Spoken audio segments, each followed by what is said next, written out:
Meeting of the Mayor Council. If you will stand and join me for the Pledge of Allegiance. I pledge allegiance to the flag of the United States of America and to the republic for which it stands, one nation, under God, indivisible, with liberty and justice for all. Please remain standing, please. 2 years and 2 days ago, there was a tragic event that we all lived through. And part of the desire of our leadership at that point in time was never forget. And I think it would be appropriate for us now to take a few minutes and just have a few minutes of silence for those that lost their lives during that attack. We lost our lives as we tried to regain a sense of freedom from that attack, and for those that continue to serve and to protect our freedom. So a few minutes of silence.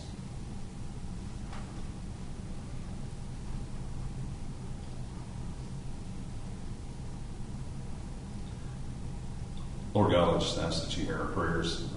Lord, protect us as always, and throughout this meeting, Lord, we just pray that the things that we do, the actions that we have are pleasing to you. We pray in the name of Jesus.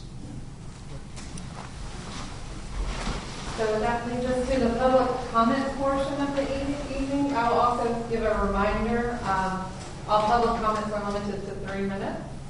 And Mr. Como will be our timer. So do we have anyone signed up today? All right, you'll approach and tell us your name and address, please, sir. I don't think I recognize you.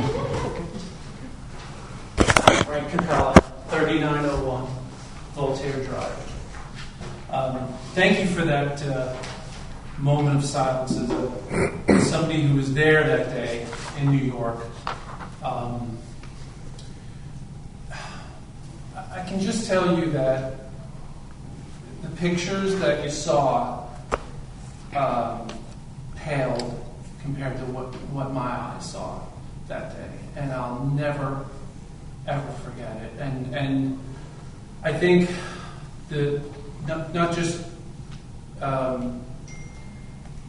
the destruction, but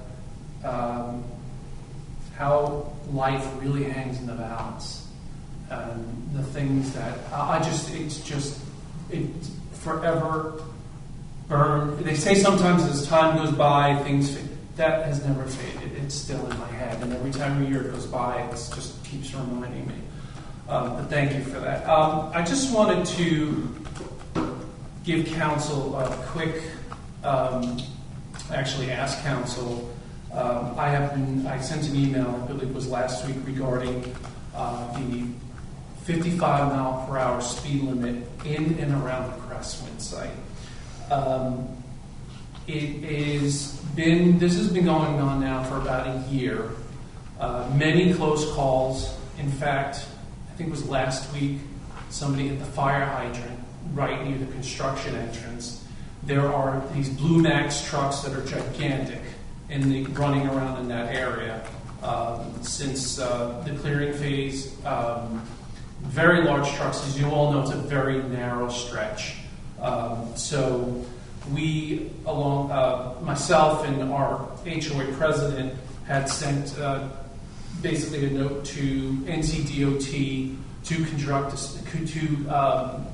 conduct a traffic speed study. That was January 1st. That was June 1st. We haven't heard back anything until I got a note from the mayor today that hopefully that speed study will be completed shortly, within the next, hopefully, day or so, I think, and hopefully we'll get the results soon. What I want to ask is that if there's anything the council can do on behalf of the community to let DOT know how important this is. It's not just the close calls. I was involved in the close call in the beginning of August, where I was actually run. As you guys know, there's no shoulder there. It's actually run into a dirt and gravel area heading towards Newtown Road, basically heading south, right over the entrance hill.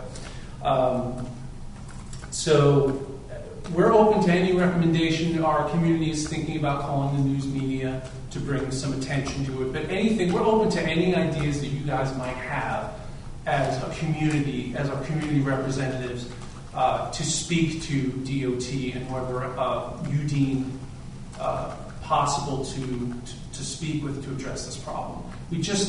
We're on the clock. There's no doubt about it. Somebody's going to get hurt. There's been accidents. I think we've got a count of 3 so far. One was rather serious. We just don't want somebody to come flying over that hill and lose their lives. 55 miles per hour is way too fast. And people who aren't familiar with the area, they don't realize how fast they're going. They don't know the road. They go flying over that hill, and there's going to be a tragedy. And we've got to do whatever we can. I would hope as a community to do whatever we can to get on DOT to address this. That's it. Did it answer any questions if you have? Thank you.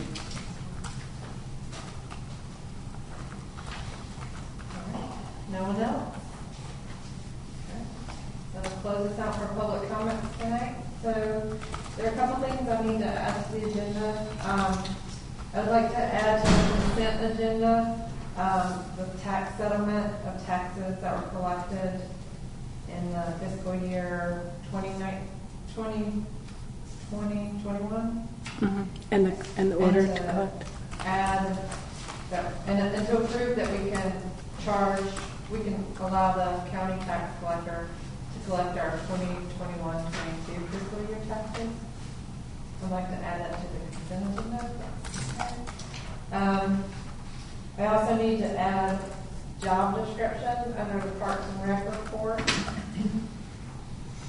Number 9, and a very short closed session for attorney-client privilege for NCGS 143-318.11A3 regarding the Godstone lawsuit. And that's all for me. Anybody else have anything? Do we need 2 closed sessions, or can we add the new business to the closed session that we already have on the agenda? I think we have to have 2, but typically we don't have anybody in the audience by then, so Okay. hopefully we can Okay. just.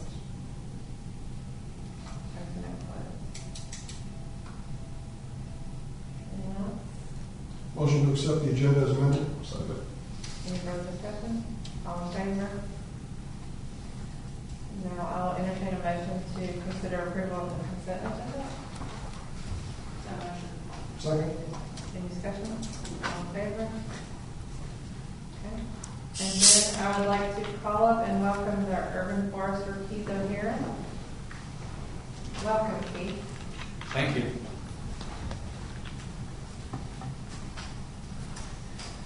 Thanks for having me. My name is Keith O'Haron. I'm the new urban forester for Union County. Tell you a little bit about my position in case you're not familiar. So the position has been around for about 16 years. It's 50% extension based out of the Ag Center and 50% in the planning department in the government center in downtown Monroe. And that includes being essentially contracted out to 9 municipalities, including Wesley Chapel. I've been here about, this is my 9th week, so I've been here 2 months. I've already had a little bit of business on some construction and development, working with Vaughn. And that's largely the focus of my consulting to you as a municipality is preserving trees during development, to making sure that we develop the best product that we can. Are there any questions? The previous urban forester would review plans from the developer, and he had a list of recommended trees and a list of non-recommended trees. Mm-hmm. Do you have that same list available to you that you can share with the developer?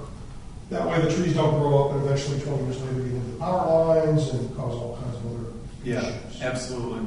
So I've now talked to 9 out of 9 of my municipal clients.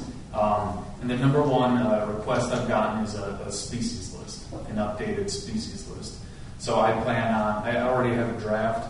I've been asking some other experts about that. I'm going to be passing them in front of some of our Union County tree farms and nurserymen, and looking at are these things being grown in the county? Could they be bought locally? How well do they do here in this region, and so forth? Largely, that list is adopted from another community in the area. So, and just tweaking it, updating it a little bit. So, yeah, working on that. Absolutely, that's been the number one request. Okay. Do you know John Lippy, our Parks and Rec chairman? I haven't met yet. Well, He might have some specific requests of you related to our 23-acre park. okay, excellent. Yeah, I was going to ask if I could ask, would you be able to offer us some guidance on the management of the woodlands that we have in the park? Yeah, to an extent, I'm not a state licensed forester. We do have two county rangers at the Ag Center as well, and so that if it's traditional forestry and you're trying to manage trees as a crop for timber, No. okay. It's how to manage it, basically for safety. What should we be doing to make sure? Oh, that's me for sure, absolutely. Identify Yep. unhealthy trees that we should take down, how we should manage limbs, overhanging walking trails. Yep, I am a tree risk assessment qualified arborist, as well as a certified arborist. I've been doing this about 13 years. I have a bachelor's and a PhD in urban forestry and a master's of public administration. I've published research on preserving trees during construction. Most recently, I came from a suburb in the Chicago area that had a very strict tree preservation ordinance. That was more single lots and infill development, old houses being flipped and new houses built on the same site. And this is very different what's occurring here, just the scale of it. But the challenges and ideas are the same. Yeah, what are you seeing now in your 9 weeks? What do you see as the biggest challenge within Union County? The mass grading and clearing is, where you're converting hundreds of acres at a time of land use from one usage to another. That's, obviously that's the volume, just the volume of things. I'm not saying that should change, but I'm not here to stop development or tie myself to a tree or chain myself to a bulldozer. My interest is to create the best product possible. And that includes leaving some trees, but also doing an excellent job planting new trees.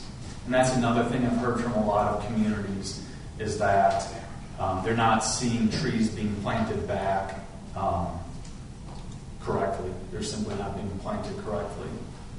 So that's part of what I'll be focusing on as well as preserving trees, also making sure we're doing a great job of what we put back.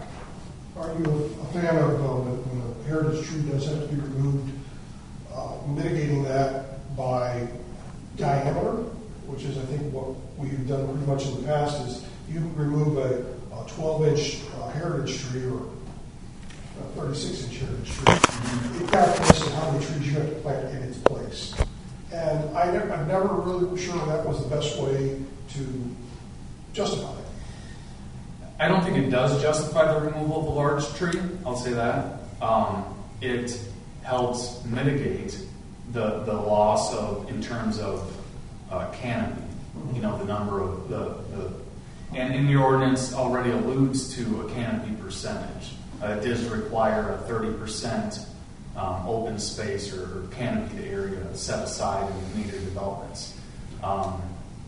Whereas I'm a little more familiar with the inch for inch that you're referring to. So both of those measures have their place in your ordinance, I think, for different purposes. And how long have you been in this area, Union County or Charlotte? Just 8 weeks. So this was the first time we decided where we wanted to move and then found a job to suit that. So we moved here by choice. Well, welcome to the area. Thank you. Absolutely, you'll love it here. Where did you move from? Chicago area. Okay. I'm originally from Wisconsin. Yeah, very good. Yeah. So I think you'll like it. The one thing that has always been a sticking point for us is if Lori owns some property and I'm a developer, and I say, I want to buy Lori's 100 acres, but I don't want to have to deal as a developer with a tree save issue. So, Yeah. Lori, before you sell it to me, before you sell me the 100 acres, you're legally allowed to clear cut it because it's not being divided. And then once it's been clear cut, then I'll buy it. Has a loophole that just bugs us to death. Yeah. We've got to figure out a way, and we've tried with our tree saving ordinance, try to figure out a way to prevent that from happening in the future. Yeah. And we've had developers say, oh, I'm just buying that land to farm it, so I'm going to clear cut it, and legally they're allowed to do that. Yeah. And then after it's clear cut, and they've walked a cow across it, they say, well, I don't want to be a farmer Exactly. anymore, now I want to develop houses there. Yeah. And that's the loophole that a lot of developers are using, and they know what they're doing. So anytime I see clear cutting at all, my radar immediately goes up and say, what are they trying to pull? Yeah. So I'm aware of the issue. I actually have a call scheduled for this Wednesday with a lawyer at Extension, NC Extension, who specializes in land use and forestry and agriculture. Because I just want to get the best understanding I can, before I can speak intelligently about that particular issue. we need to get you in touch with Deb, who was spearheading our tree safe ordinance specifically, and she's got all the little nuances about the ins and outs and some of the things that are being done. Yeah, and something new just did come into take effect on January 1st of this year, I believe. There was a slight tweak in some of that language. So it is evolving a little bit. I'm not sure it's in municipalities' favor, and it's still fairly permissive. Well, we're not anti-development, we're just anti-clear-cut, put in as many houses as possible. Right. Which is, Again, the goal is to get the highest quality product we can. exactly. All right. Well, we have his contact information now, and we can share that with Deb and with John from Parks and Rec, and Deb with Communications. And I encourage you to reach out to both of those people and see what you can do for them and what they can do for you. I know Deb's got a lot of information she'd probably share with you. Okay, yeah, I'm developing recommendations for ordinances. I've looked at all 9 of my client towns and villages and comparing them and seeing, some villages are doing really well in some areas and have some blind spots in some other areas. So looking at all of them at the same time allows me a unique perspective, and I plan on sharing that with you. Right, appreciate the feedback. Who are your other 9? What other age? Marvin, Weddington, Waxhaw, Wesley Chapel, Mineral Springs?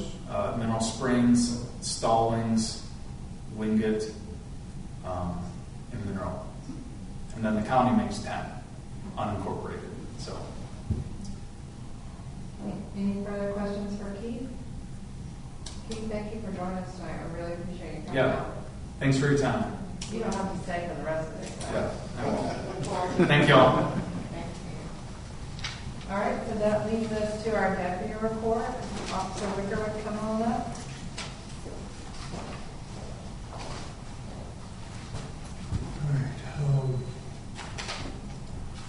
First is month of June. Weren't a whole lot, couple assaults, identity thefts, and 7 motor vehicle accidents. That's pretty much it in the month of June. July was there was one on there that was assault on a child under 12. That was, I looked at that didn't even happen here. I don't know why that didn't get on the report. There was a breaking and entering, another car breaking in Dogwood Park. Larceny at Target. Company had one of their equipment trailers stolen from Wesley Chapel Elementary. I guess they were doing work there. And 4 motor vehicle crashes that month. August. So there were 4 assaults. Stonegate got hit with car break-ins. There was 13. every single one of them was unlocked. On the same night? 2 firearms taken. Personally, I think if you leave a gun in a car unlocked, I think you should be criminally charged. To me, it's no different than you leaving it in your child getting it at home. That's just irresponsible. So, What were people's responses? Like, oh, I didn't forgot it was in there, or?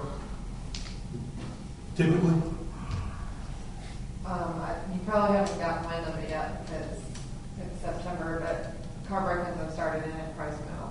And again, they're all unlocked cars. I don't, unless y'all can give me some options, I don't know. I've told people until I'm blue in the face to lock their car. We have two. I know we have signs up at the park. Just say, if you're there, Well, lock the person. The couple that at the park, they were locked. But the problem is, you leave your pocketbook in the back, you can just, if they can see what's in there, they're gonna break it with it. But, yeah, all of those in Stonegate were unlocked. There was one in Dogwood Park, 2 larcenies at Target. Let's see, burglary on Woodwinds Drive. And 7 car crashes that month. But the big thing was the car break-ins. I just, I don't know what else to do to tell people to get them to lock their car. I mean, that is an easy thing to do. Takes a second. Raise their IQs. Because typically, I mean, what they do is they'll get dropped off. Somebody will be in a getaway car. The others will walk down the streets pulling on car handles. All they're doing is looking for unlocked cars. If the car's locked and there's nothing of value that they can see, chances are they're not going to mess with it. They're just looking for unlocked cars because they know people are going to leave them unlocked. So I wish we could start charging these people that leave their guns in the car. I really do. Because that's. Brandon, on the Dogwood Park ones, we've looked into putting security cameras in, and it's really, really expensive. Do you believe that surveillance signs and fake cameras would be any deterrent at all? Certainly couldn't hurt.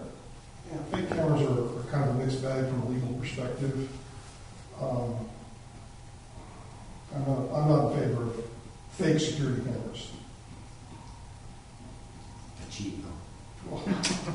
They look just like the real ones, and if they offer any deterrence and they protect a car, for the $100 it's going to cost us for signs and a few fake cameras, I'm trying to gauge.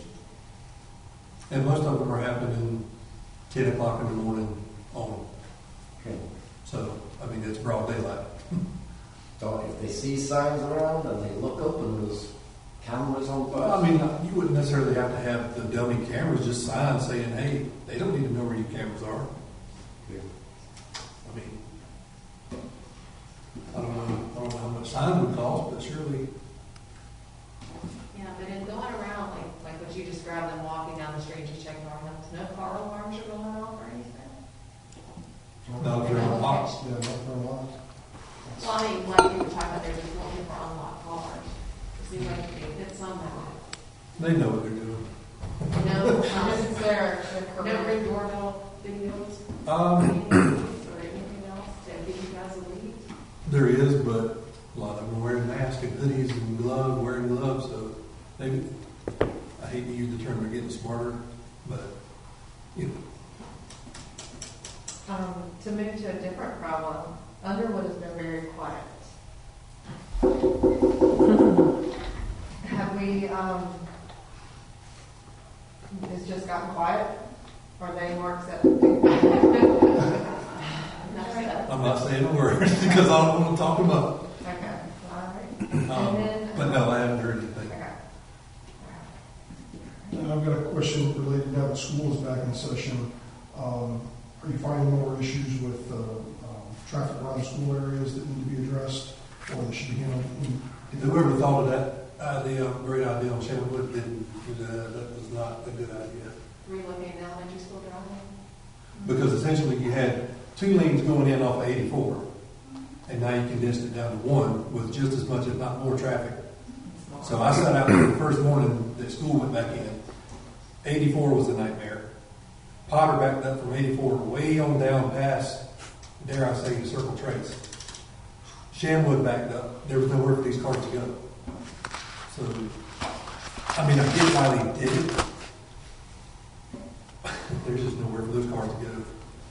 Because a lot of people coming to the school from 84, they're backing up because traffic's backing up from the school. So, I had sent an email. Do you think in response to Mr. Capella's complaint, probably not this week because they're doing a speed study, did we get access to the county's traffic yes, radar thing? our safe unit guys do that. They handle that. I'd have to shoot them an email. I don't know where in the list that would fall because there's people requesting it all the time. Or, correct me if I'm wrong, it's not that they're going over the speed limit, it's the fact that the speed limit itself is 55, and they should be doing more like 35 or 40. I mean, Frank, is that right? That it's not they're speeding over the speed limit, it's just the speed limit shouldn't be 55. If you know the area, you get in a car and you go over that hill, you can't do 55. Unless you, like I said earlier, you don't know the area. It's not designed for 55. When it was an old country road with nobody on it, probably could have gotten away with that. Well, But now it's, I talked to the, I guess it was the HOA guy from Wyoming Creek, Rodney, yes. and he was telling us about the speed study. I said, well, left turns kill people. That's just plain and simple. So if you're coming out of the new neighborhood and left turns kill people.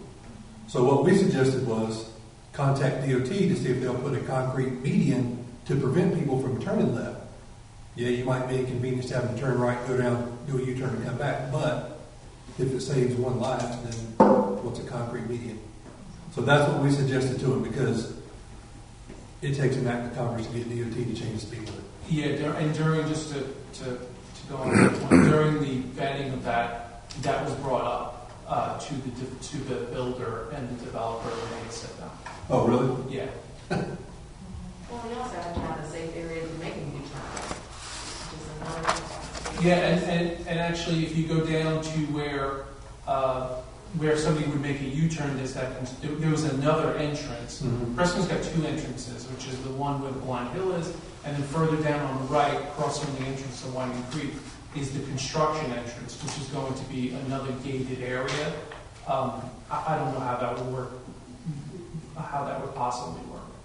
I think the long-term solution is to get the county to agree that the speed limit should be lowered, that the municipality should agree that the speed limit should be lowered, and we both put pressure on DOT all they have to do is change the sign. It's not like we're asking them to widen the road or flatten the road or anything else. Just change a couple signs. And I thought, to be honest with you, I thought that this was, I just remember going through the process of that being the easiest thing to look at, and the pushback we got was unbelievable. It was like we were asking them to, not to cut the homes in half or do something. I mean, it was ridiculous. I've never seen anything like it. I did notice they cut the speed limit down on Will Plowler from 45 to 35. So was that due to the new roundabout? They were trying to slow people down for their detour, or because I noticed that it went from 45 to 35 In Wesley Chapel? on Will Plowler? Well, it's not legal because they didn't send us anything and we didn't concur with the speed limit. So, Well, then there's definitely 35. yeah, Well, they haven't if we sent get a couple of anything. 35-mile-an-hour signs, I don't have any problem going out in the middle of that switch around. Whether it's legal or not, Well, we'll anxiously await the results of that speed study and go from there. I mean, I'll send an email to our traffic guys because they handle that, but Thank you. like I said, I don't know how long it's going to take because there's other people in line. But The other thing I've noticed are the huge dump trucks, monster size dump trucks, loaded whatever, that fly down Potter from here to there. I mean, they're flying and they take up more than their lane, especially if you hit them on the bridge. mm-hmm. And so I suspect they're coming from Crestwinds. You talking about this section of Potter? Mm-hmm. Yeah, from Potter and By Heather Glen? Potter and Wesley Chapel back to the roundabout. And they're just flying. Sometimes you'll have, multiple ones at once. I've It sat- seems like that I sit out on Potter Road quite a bit. I mean, but, you know, you sit out there for 2 or 3 hours and slow people down. As soon as you leave, they're going to, kind of like, you know, I hate to say it, but you change the speed limit. People are going to figure, people want to speed, they're going to speed. I was thinking about it more from a driver's license perspective of getting home. There's definitely some more hefty penalties, but, Anything you can do out there, I appreciate it, or we appreciate it. the other problem is just finding somewhere to sit out there, because I'm not trying to get run over either. That's true. We appreciate that. And I've been invited to attend the Citizens Academy that starts this week. So. This week? So, should be interesting. Maybe, what is it, 12 weeks? It's a long time. Because we're past Thanksgiving, I think. Uh-huh. It'll be fun, though, you'll enjoy it. So, Thank you, Stephanie. We Yeah. appreciate your service. please tell people to lock the doors. I mean, that, you know, spread the word. It makes our job easier. Maybe we'll have the communications committee come up with some sort of JPEG to share. And I know the town of Waxhaw, they have a thing where they send out on Facebook, it's 9 o'clock, remember to go. You know, I know it seems childish, but they push it out it used to be 9 o'clock at night. Just a reminder to go out, lock your doors, this and that, and the other. I don't know if that's something y'all could do. I don't know. We can definitely send out some sort of message or social media or something. Also encouraging the HOAs to communicate it. I know that's always a challenge for us to have all the contact information for the HOAs, but it's in their best interest too. That's why we have a communication committee. I'm sure they have all the information. If they don't, they should. Any further questions for Brandon? Thank you, sir. All right, thank you. All right, so that brings us to the finance officer. Okay. You have the August financial reports. There's not too much exciting this month. We got in some of our vehicle property tax. They were a little late getting the property tax bills out from the county, so we should be getting more in this month, but we hadn't gotten much of anything in so far. We did have the gate repaired at the park, and that was like $450.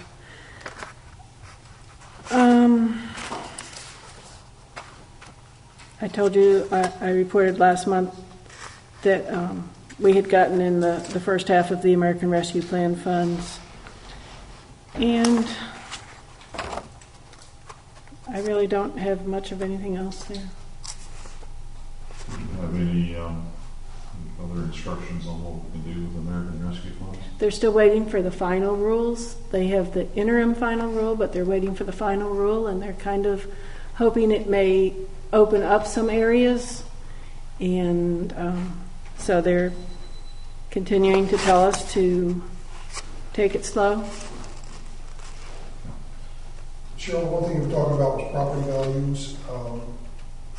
Along with that, I had a lot of people approach me in the last few weeks since the notices went out to public or to the residents about the property tax. Some property taxes went up, some property taxes went down, and we couldn't figure out why some property taxes were going down. So I talked to Mark Watson, the county manager, and he immediately called over his assistant county manager. He said, well, it depends on the percentage of your property value increasing with even though they did not go revenue neutral, they went above revenue neutral, but at the same time they reduced the tax rate. And based on that calculation, some people's county property tax went down depending on the percentage that the property went up. Right. So, in case you get any calls about that, I know I got calls about from 5 or 6 neighbors specifically asking me about that. Back when we had the whole property being revalued, I had gone over that with y'all, that if your value goes up a lesser percentage than the average, then you're going to have less taxes, and if your percentage goes up higher than the average, you'll have a higher bill.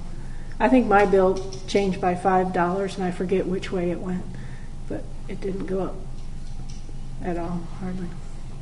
I think it went down. I can't swear. Anything else, Cheryl?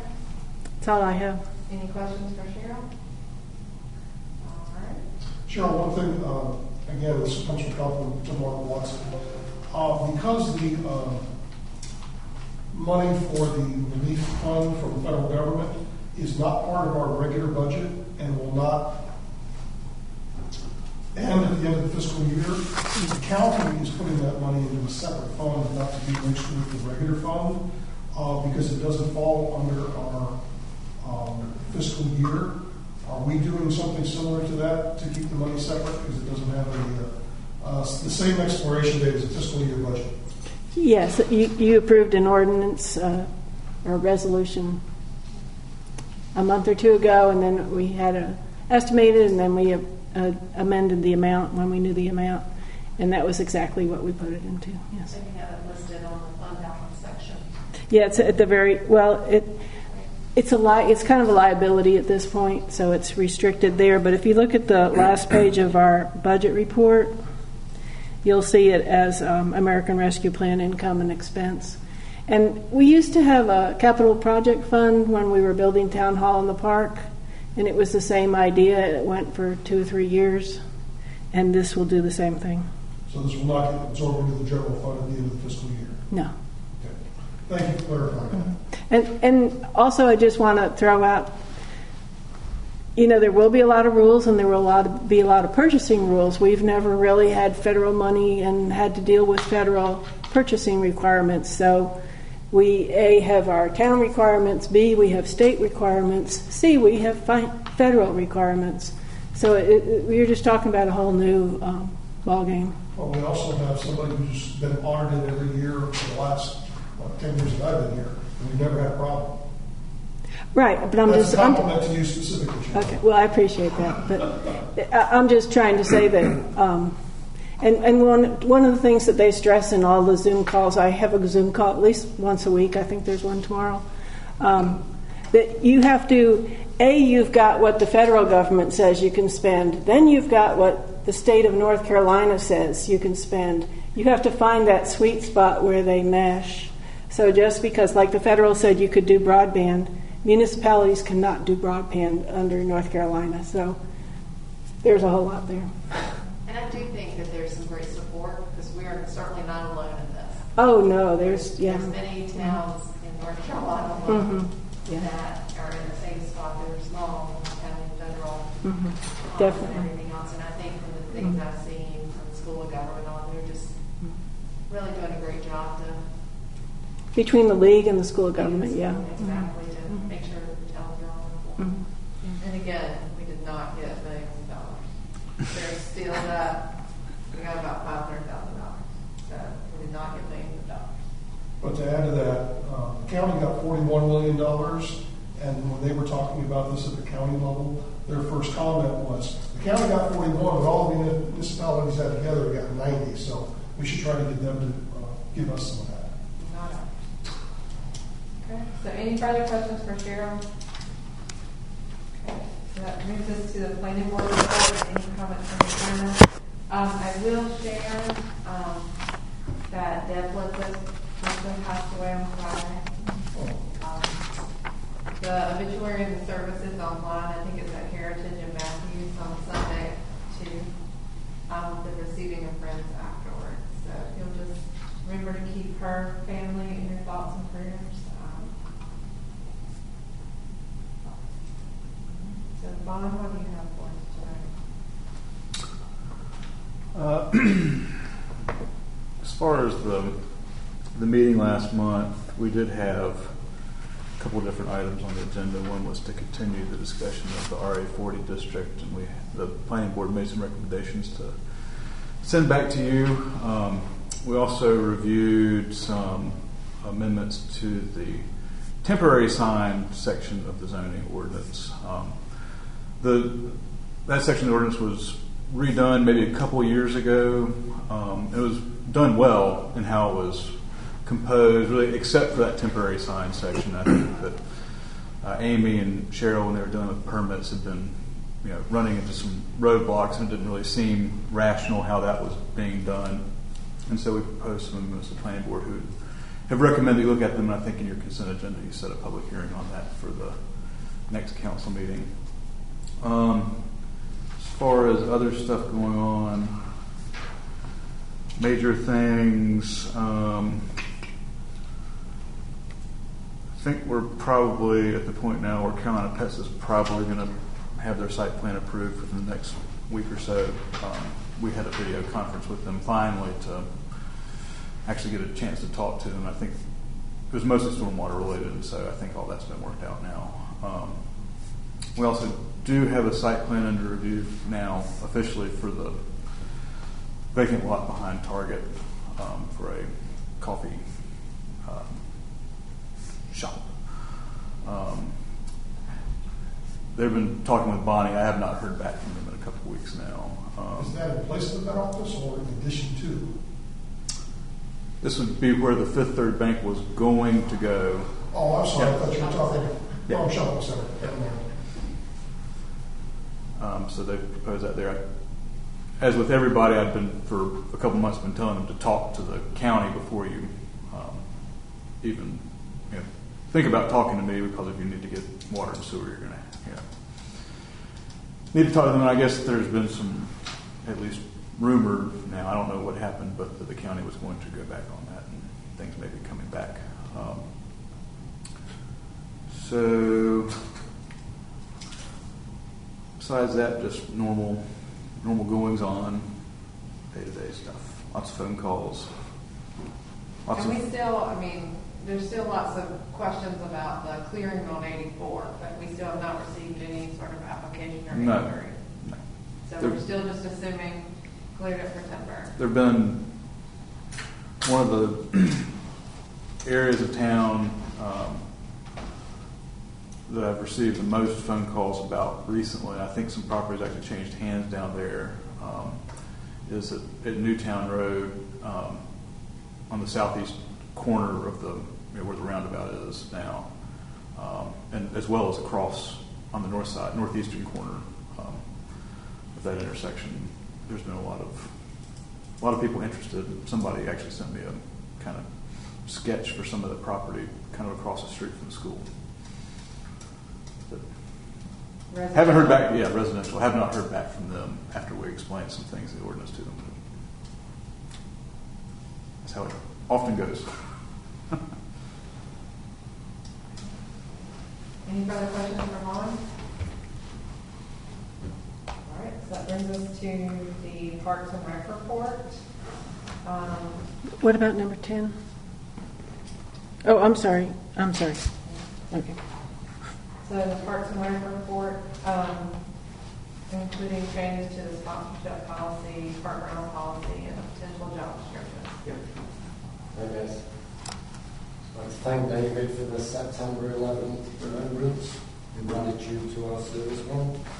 For those of council that don't know, if you were watching the news anytime during the Afghan withdrawal, on every news channel, it didn't matter which one you were looking at, they were showing an image of a Marine holding a baby. Did you all see that one? Did you know that's a Wesley Chapel guy? Young man from Wesley Chapel, lives in Silver Creek. The guy graduated with a degree in aerospace engineering. This kid is incredible, and instead, his dad owns a company, a multi-million-dollar company. He could have done a lot of things, and he chose to be Marine infantry. And that was his picture holding a little baby. So, go Wesley Chapel. Did he get out of it? He did some of his, he's a lieutenant. He's a Marine officer. He lost some of his guys at the gate, but he survived. He wasn't injured, and he's currently not in Afghanistan, but we can't disclose where he is. But he got out of Afghanistan for now. So go Wesley Chapel. We got a hero. So on to Parks and Rec. We talked about events and decided we'll just put all events on hold till we see what's happening with this resurgence in COVID. Not much point planning anything, and then if it may be cancelled. So we're going to sit and wait and see what happens. before we do anything on planning another event. Just let's see us get back on the downward slope again before we start thinking about another event. So you know the flagpoles have gone in. The Eagle Scout and his team, the Vietnam Vet Marine worked incredibly hard over a weekend in really adverse weather conditions, and they got those flagpoles in. On Friday, we plan to have the flagpole dedication ceremony, if you can pass those down. Unfortunately, I'm not going to be able to be there, but Jim has stepped up to coordinate everything. He's been handling all the details. That's the schedule. We'll have somebody sing the national anthem. Amanda's going to raise the North Carolina flag. Is there a time? 6 p.m. on Friday. Friday is the... Sorry? There's a time. This is Friday the 17th. It's Friday the 17th, which is Vietnam Veterans Day, or Vietnam Memorial Day. So we thought that would be the appropriate date. That was our first target date. I thought it was actually MIA Day. Yeah, it's actually Okay, it's MIA Day. Okay, so that was the whole reason that this thing started. So we thought that was an appropriate date to do this. Not going to be a big thing because we're trying to limit the size of anything we organised because of COVID consideration. If you can be there, great.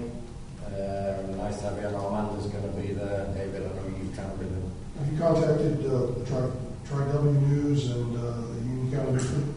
Yeah, I spoke with Ross's band today. First, and he's going to do that. He has some contacts there. Okay, good. I'd love to get some press out of this. We had asked Deb, but understandably Deb's unable to help us this time. So tomorrow, I think Amy is going to post on the village website that we're having a small event to dedicate the flagpole. If you would send it to me, I would post. I post to the village website. Amy can post to Facebook. Okay. But the other thing is, you all did work, and there was some people there, and then it looks like there's going to be other people there.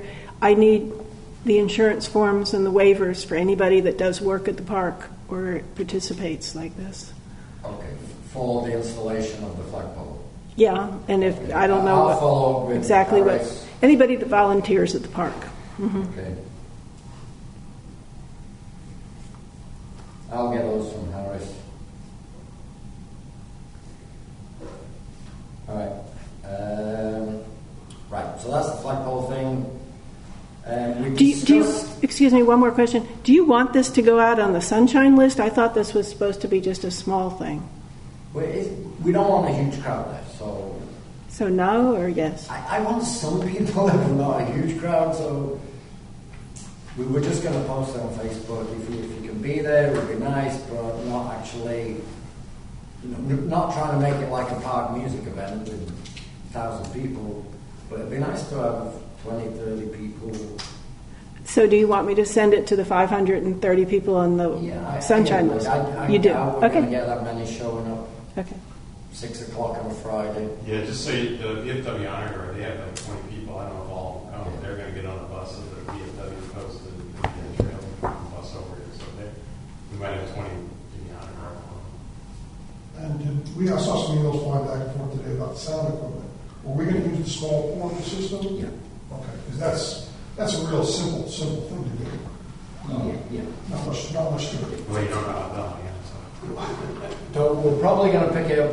Jim's going to pick it up on Thursday, and then we'll get together and make sure Jim knows how to set it up. And if we need a special chord, I've got all kinds of chords from the band. If we need a chord to play some background music for the national anthem singer, we'll figure out how to do that. The time she sang the national anthem for me before at other events, her dad's brought a phone and they just play some background music and she sings it. She's perfectly capable of singing it without PA system, and she's perfectly capable of singing it without background music. The girl has a Whitney Houston kind of voice. And just to be clear, that's Amanda Thompson, not Amanda Lawrence. But obviously.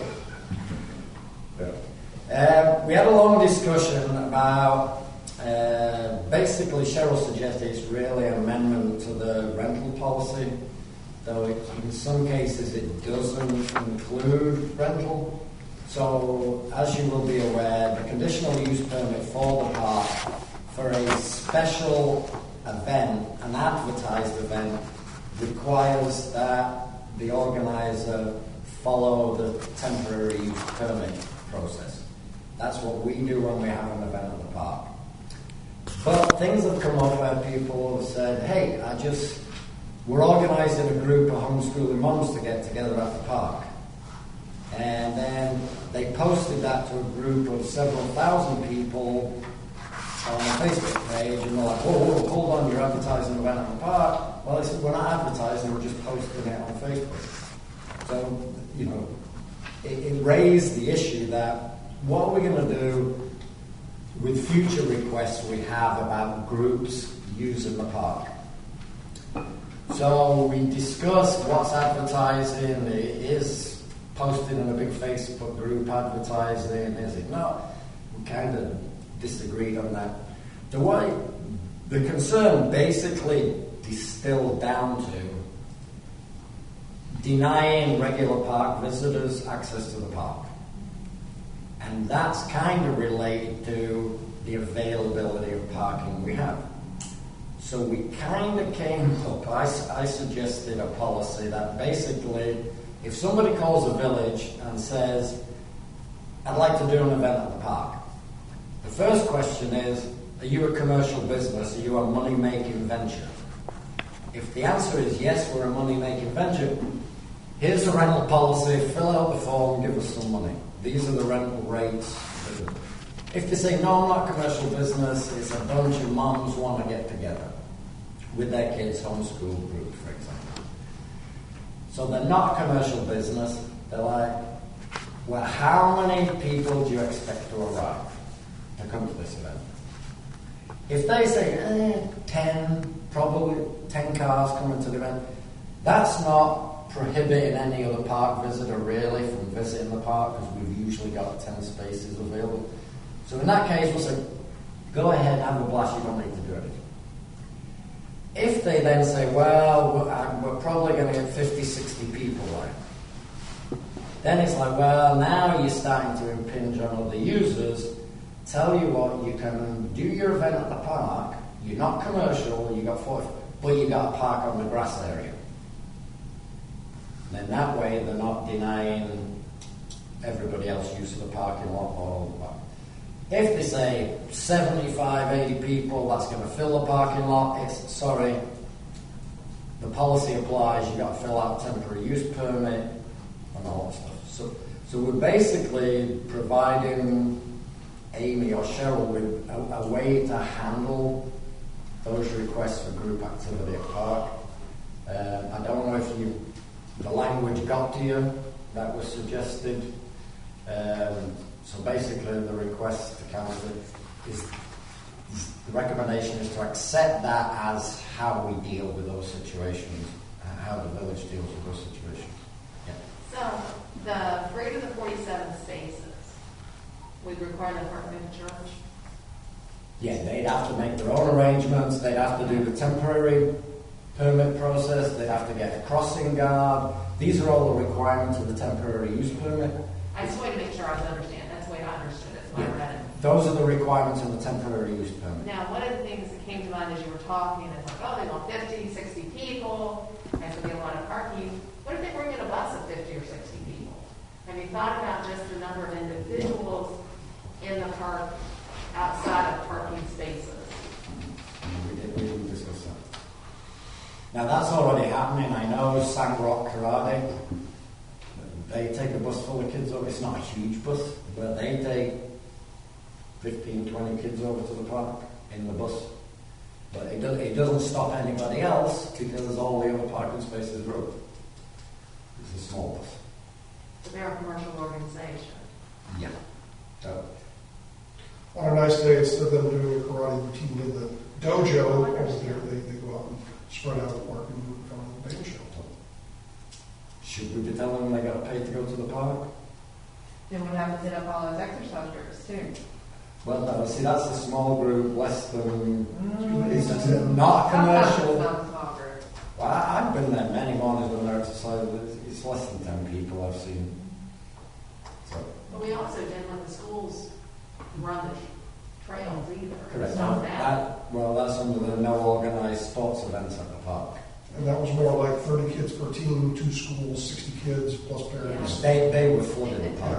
taekwondo thing, We're trying to find a compromise where we don't exclude a small group from using the park as long as they don't deny regular users use of the park. Right. But we discussed it a lot and that's what we came up with. And we're also complaint based, so until somebody complained about that same rock, we wouldn't be like, oh, that's like so many people. It's, I'd say 15 kids they take to the park. It's 22 acres, 15 kids are not overwhelming the park and they're not overwhelming the parking space. I still think we ought to do something about the number of individuals as well as the parking spaces, just so people don't play games with them. Wow. Huh? Wow.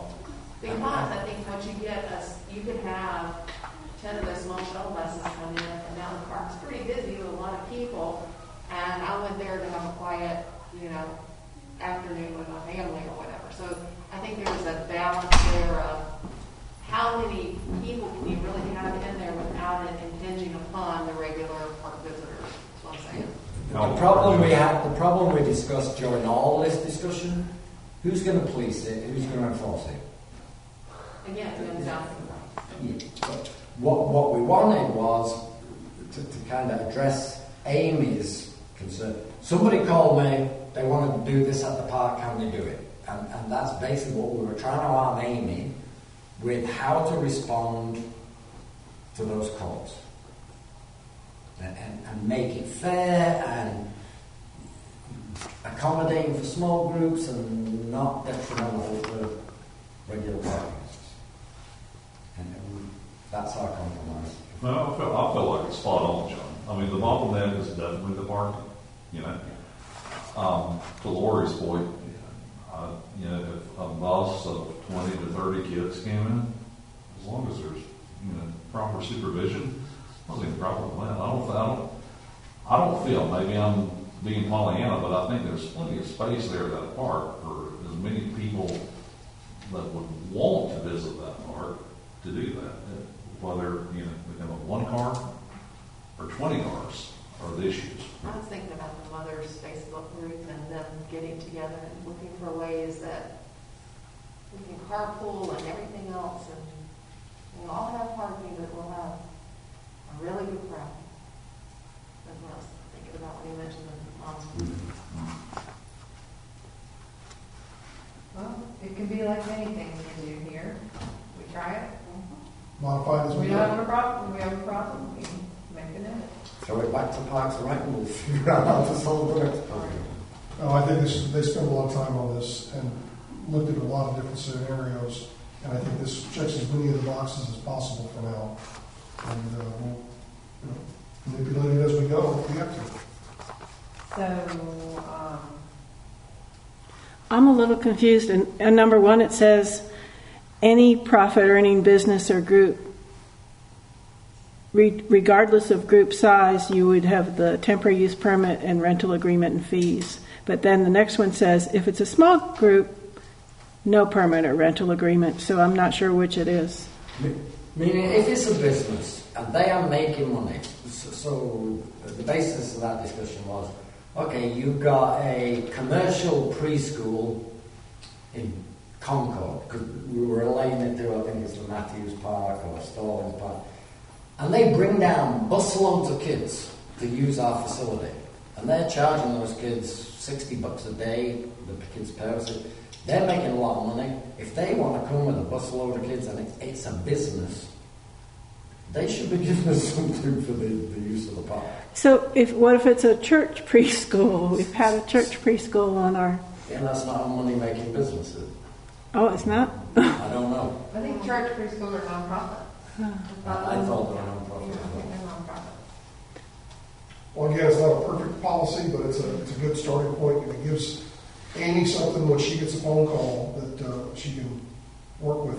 But I'm not sure if any size group, as long as, because you got a photographer that goes out there and uses that as a backdrop, but that's usually like 2 cars. That's the photographer and the family. Except on prom night, Yeah. prom day, where Prom night, there's- lots of photographers came with lots of clients.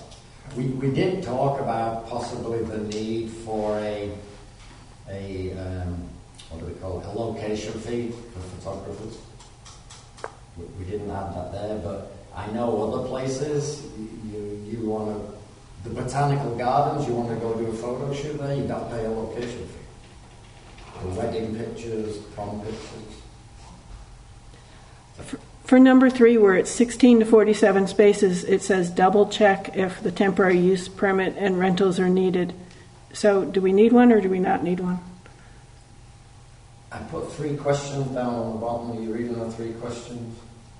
I don't know what Amy sent you. I know what we discussed. I didn't see. Well, this is what she sent. Okay. And I just felt like I wasn't sure what to do from reading this. I would say scratch out double and just put check if it's no needed.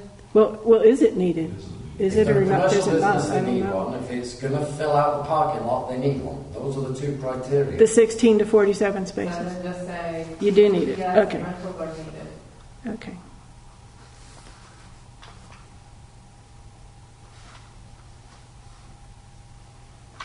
Is there any sign that says that there is an overflow parking area?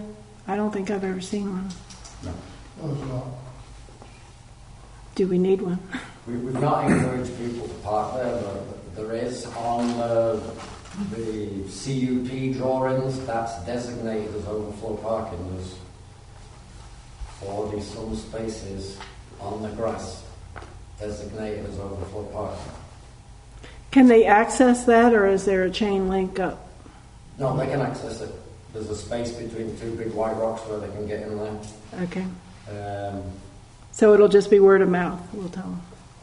well, when they call and say, okay, I'm going to have that many vehicles, and Amy says, okay, you can have an event there where you got parked on the grass, and Okay. you can tell them where the access to the grass is. Okay. So essentially, number 1 is for any commercial organization, and the rest of them are for non-commercial organization. If it gets too big, you need the temporary permit. Right. And so the commercial ones say for profit. For profit. Yeah. That's why I don't like commercial. So we'll make it say from any for-profit business or organization.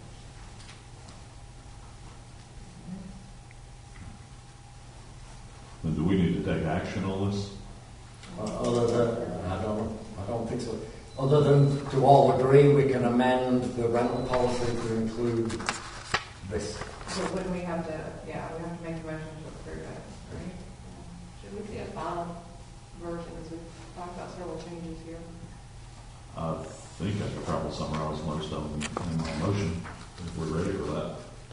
Amy and I were very confused as to how to integrate this into the policy, so we would appreciate having a policy that we can clearly look at and understand, and we don't feel like we were there. Right, you want to table it? I'll get with Cheryl and Amy to see what the lack of clarity is. Clarify it and then bring it back to council. And have it all in here? Is that what you want? You want it all in here? Yeah, the policy has been approved by council, and so council would amend that policy. We're just approving the We changes. just need these together. So, they need to be integrated in. Right, I'll get with Amy and Cheryl to clarify. We just motion to approve the changes as, You don't need anything yet. Let me get it the way Cheryl and Amy want it, and then I'll bring it back to you guys. Okay. But you understand our aim? Yes, sir. Good. All right, we talked about an amendment to to the sponsorship policy related specifically to events. In the past, Western Chapel Friends of Parks and Recreation, when organising events, had a fundraising mechanism for specific event sponsors. since we no longer have them, we are kind of now missing out on that revenue stream. So we thought what we should do is try and incorporate that into the sponsorship policy and have a section of the sponsorship policy that is specifically around an event, like a music event in the park. And we kind of modelled it along the lines of what Wesley Chapel Friends of the Park was doing. So there's like a bronze level, you just get a mention. There's a silver level, you get mentions plus going on the flyer. Gold level, it's all defined for you in that document. So we just thought now we could go talk to businesses about sponsoring the event. And we recognise that it'll come to the village as general income and not necessarily trickle through on the account to the event, but you guys will know how much we raised in total sponsorships for the event. Even the accounting won't specifically link the two together. So we discussed in the beginning. Brad proposed maybe making it a range. And there was no, let's nail it down to one figure. It's $50 for this, $100 for that. And so we're asking council to accept the recommendation that we add this to the sponsorship policy as a special event section. Are these all going to be cash? You mentioned about that it would come in as revenue. They bring it to you. So these are not in-kind donations. No, they can be in kind also. So, for example, PostNet provides us with $100 worth of printing services for an event. That's instead of invoicing us $100, he gives us $100 worth of in kind. That won't reflect on the financials. Yeah, I get that, but we don't want to discourage in-kind stuff. So if they made an in-kind donation of the amount equivalent to a cash donation, they'd get the same advertising benefit that they would had they paid cash. Does that make sense? It makes sense. I just think your dollar amounts are too low. We can raise them. You want us to raise them? We'll raise them. That's based on what Wesley Chapel Friends of Parks and Recreation were asking people. Yeah. And But it was successful.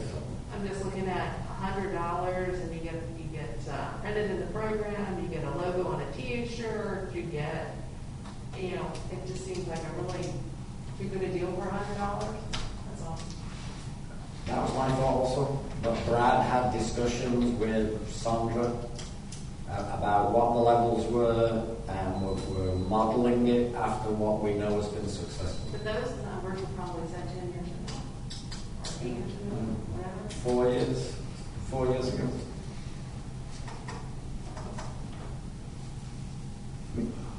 I wouldn't have a problem with you guys changing the numbers. Some businesses might, based on what they've been willing to pay before. I think in the beginning we were an unknown entity. With the park being new, we weren't sure what we were going to draw, things like that, so we wanted to try to keep it cheap at the beginning, just to get involvement from the community. Hopefully now we're a little bit more well-known. When we have an event, they know how many people are going to turn out and what kind of exposure we're going to get to. Have we had challenges getting enough sponsors in past events? Or We haven't tried. We haven't tried because of lack of policy. Okay, makes sense. That's why we want you guys to approve it as an amendment to the policy, because there was nothing in the current sponsorship policy that fit. So we wanted to make this amendment so for the next event we can go out and solicit sponsors, but we want to put something in front of them that says, this is what you get for your $100, this is what you get for your $200, would you be interested in being a sponsor? Yeah. I would suggest being very clear that bronze, silver, and gold's for a single park event, Okay. or a village event, or a village event, or a park event, it's going to be somewhere else. And then that platinum entitles all of the gold for all events. I think I'd be more explicit. Right, so I thought if we have 4 events a year, they can make a one-time deal, Exactly. and then they're done for the whole year. Exactly. Which is what you Which say is you what would- the platinum is. But when you look at the others, it doesn't explicitly say this is a single event. And again, if you start thinking about the numbers of, well, gold's $200, you do 4 events, that'd be $800, I'll do platinum for $500. Well, maybe charge a little more, and then it's net to, if they do 4 gold events versus platinum. I think that thinking went into it, that they're getting a deal for giving us a chunk more money. If council wants to change numbers, just tell us, or make the amendment to the numbers. It's the principle and establishing something so that we can go talk to businesses before the next event. No, it makes perfect sense. The only one other question, John, that I had is, you got sponsorships or name rights will not be considered if C is they come from religious or political organizations. I understand a political organization, but in so much as we ask a religious organization to use their parking lot on a lot of events, should we allow that? If they won't. That's an in-kind donation,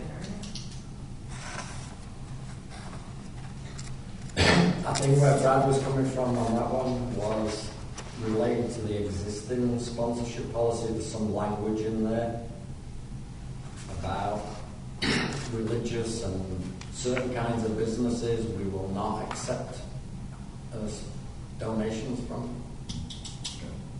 I think it ties back to that. So, Lori, what's your thoughts on dollar amount levels? $1,000 is a nice round number for platinum. I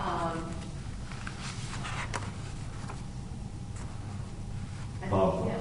500 for gold, 250 for silver, $100 for bronze. Along those lines. Especially because I was looking at get your logo and print it on the t-shirts. Well, that's a limited amount of real estate at some point.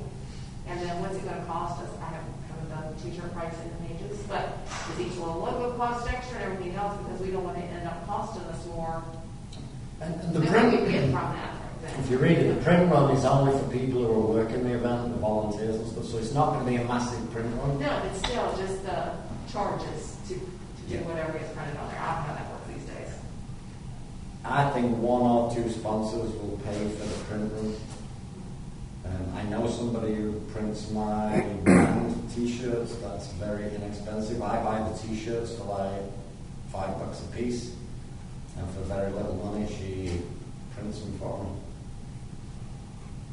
Yeah, because I just don't want anybody's donation cost us more than we can. Right.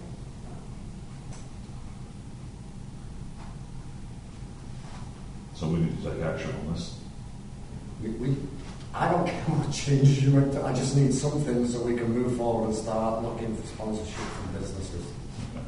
Consider this too may be an organic plan.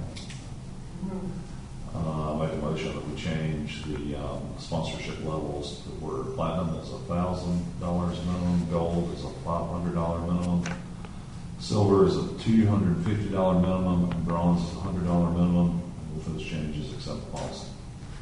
Further discussion? Yeah. So this policy starts out with introduction of purpose, sponsorship, and naming. So it's not clear, are you expecting this to replace everything that came before it, or No. to be embedded in it? Embedded is just adding a section for events at the park. For sponsors of events at the park, it's specific to the park event. So it's a new section added in there somewhere. It's page 6 and 7, I think. Yeah, I don't think we really have it titled in any way to do that.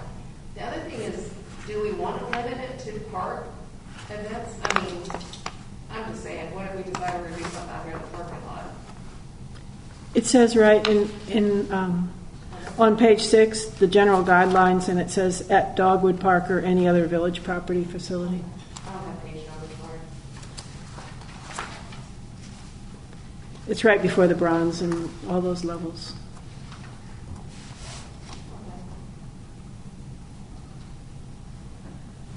Any further discussion? All in favor? Thank you. Who seconded it? Two other little things we talked about, or maybe not so little. Earlier you guys were talking about the American Rescue Plan. Jim did an awesome job reading through the whole act and provided the committee with the summary. Kind of got us a bit enthused. Jim's interpretation of what the act will allow or not allow. And Jim kind of structured his discussion and analysis around considerable future expenses we may be having on the park. One is, about the dam outfall situation. So Jim's interpretation was that it looks possible that American Rescue Plan money could be used for remediation of that situation. And then the other one was an allowance that it may be used for water and sewer infrastructure.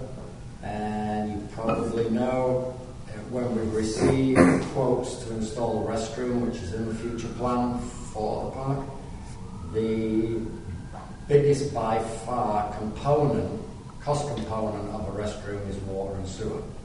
So if it turns out after the final review is done that the American Rescue Plan funds can be used for water and sewer infrastructure, maybe that brings forward when we can do a restroom. Cheryl, when you have these Zoom meetings regarding this subject, are you allowed to ask questions and interact? Yes, I have asked questions. Okay. Maybe this is something we could ask Cheryl to one of the flagpoles, see who sorts. Yeah. And I just want to point out, it wasn't just my interpretation as well. I also know some folks with the town of Waxhaw, because they have like 5 million in their interpretation regarding stormwater and sewer is similar, and they have plans to do similar things with the park that they're building in downtown Waxhaw to use money for qualifying expenditures there. So it's a great addition to our committee. It was a great summary and it was focused on things that might happen at the park. Very useful for us. And the last thing was the fountain that we're having donated installation. I got conflicting information about whether or not there's a sewer line requirement for a drinking fountain. Julie Thomas followed up with somebody at the county, and she also got 2 completely different stories. One person told her, yeah, you can put it in with just running the drain out to the ground, and then she talked to somebody else in the planning department who said, absolutely not, you've got to have a sewer. So we still don't have a definitive answer. Vaughn, I don't know if you can help us here. The conversation was originally with the assistant town planner who ran it through, whoever he had to run it through by. The only person he didn't run it through run it past was environmental, and when environmental came back, they changed their mind and said it does have to run into our sewer. The town manager, or the assistant town manager, is still looking into it for us, or for Julie, to see if we can figure out a way. Because if we got a water standpipe that's sitting there now that you turn it on, whatever doesn't go in the dog bowl just runs out onto the ground, why could that not be the same for... Well, it's different if they're signing a permit and and following the rules. I don't believe it's what's in writing. Following today's rules, not the rules that existed pre-COVID, when we, Exactly. because we installed the yard hydrant in compliance with all the rules at the time. Don't mean the rules stay the same. A licensed plumber told me when I was trying to get quotes, he said, without a sewer pipe, you ain't getting a permit to install it. That's what started the conversation, and initially they told us yes. Do I read wrong? Which is contrary to what we had heard before, and so Julie's followed up. It's still unclear, so we're holding on that till we get clarification. Because if we need a sewer, it means we can't install it. Money requirement. It's already ordered, I can tell you that. We'll install it once we install the restroom and we have a sewer Yeah, line. it'll be like a flagpole, it'll sit in storage for 4 or 5 years until we get it installed. So if we can use the American Rescue Plan as part of that, that kind of... So I will say that I went to a meeting, and I'll give an update later, but it was with David Willis, and he said He said, A, we don't have a lot of answers, but he also said, do not rush. Yeah. Do not rush. This should be a very thoughtful process. So on the fountain installation, we're going to hold everything until we get clarification about what's right and what's not right on the whole sewer line issue. If it's required to go in a sewer line, we can't install it until we got a sewer line. Well, it's on order. Can we hold the order? We didn't order it. I think. We ordered it. It's on Bradford, and we're not paying anything for the fountain. Yeah. It's a donation. Okay. The fountain's being donated to us, the installation was on us. Okay. This was something that Hannah Board and Sandra Bradford wanted to spend the remaining of the money that fell into the Partnership Parks Organization as a donation to the park. So we can get it put in storage and install that at a later date. The other thing that came out in Julie's discussion with the county, because when we were talking about the possibility of a restroom at the park, maybe the American Rescue Plan funds can be used towards that. The moratorium on new sewer connections came up, and we can't even think about that until we clarify the sewage situation. Julie talked to, I don't know who at the county, but said the park is okay. We've already got the meter installed, and we've already got the okay for the sewer connection. So we're not subject to the moratorium on tapping into the sewer as new developments might be. The person she spoke to was the assistant town manager, because I was there when she had the conversation. Okay. So that was encouraging. So that was Parks and Rec. Sorry that took a long time, but as usual, we're busy with a lot of stuff. John, a couple things. One, you know the gate got repaired, the Yeah. keypad was busted. Yeah. And where do we stand on the dead tree over by the... Other things. And the part-time job description, we have to Yeah, vote on that. so Amanda's got the job description back. We need you guys to okay it and then give Cheryl some direction to post the Well, vacancy. we edited it and sent it out. Everybody should have got it last week. One thing I would like to say from what I saw is we'd like and I spoke to John about this, so I think what makes sense is do a truncated posting, part-time person for part-time maintenance person for Dogwood Park. Click on this link to see the details, and then have that go to someplace where it has the 2.5, 3-page description of exactly what's required, but not to try to post the full job description wherever it is we're posting it. One other thing that I think we should add, contingent upon finding the person, is to require them to go through an OSHA 10-hour certification on general industry.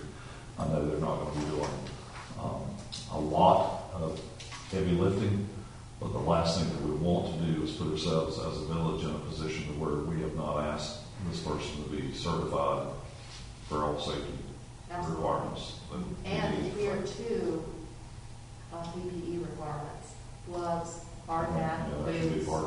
I Yeah, think that would be there's covered. something about that in the job description we I mean, included. I think that needs to be, people need to understand, is in like you got your yard and your shorts and flip-flops. Is that a class that would be taken here, or where would that be I think taken? we take it online. And I think, Cheryl, I think the 10-hour course is less than $100. Okay.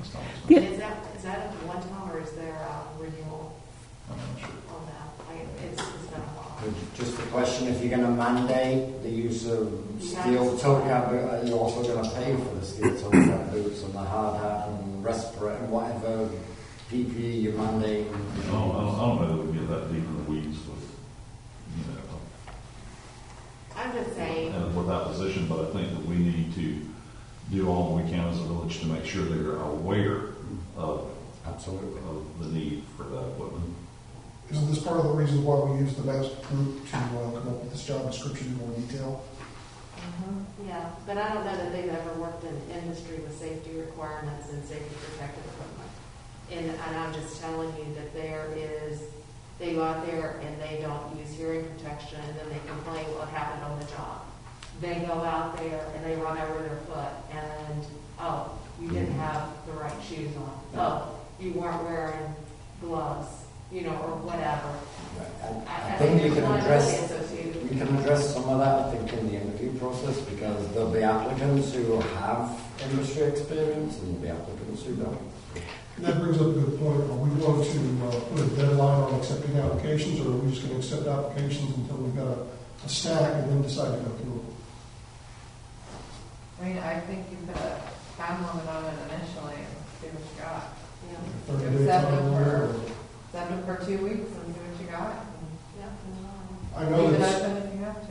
I know that some of the other municipalities are looking for part-time park staff, not seasonal, but just part-time maintenance people, and they're having problems finding applications to come in, let alone interviews with people. I think that's everywhere. Take a job tonight. Another thing I could do is our insurance has a safety risk person. I could check with them and see if they have any suggestions about. And I do think it's appropriate for us, because we're talking one employee, if we have to provide $300 worth of protective equipment, it's not that big a deal. Well, for I John, mean, we make sure Cheryl and Amy have ergonomically correct desk and chairs. That's not a business. So I think it's standard practice when PPE is required, the employer provides the PPE. It was always provided to me. I mean, if somebody donated a John boat for us so we could do maintenance in the pond, then we had to go out and buy We life vests. bought the life vest. Yeah, we bought the life vest. They were a lot cheaper than the boat.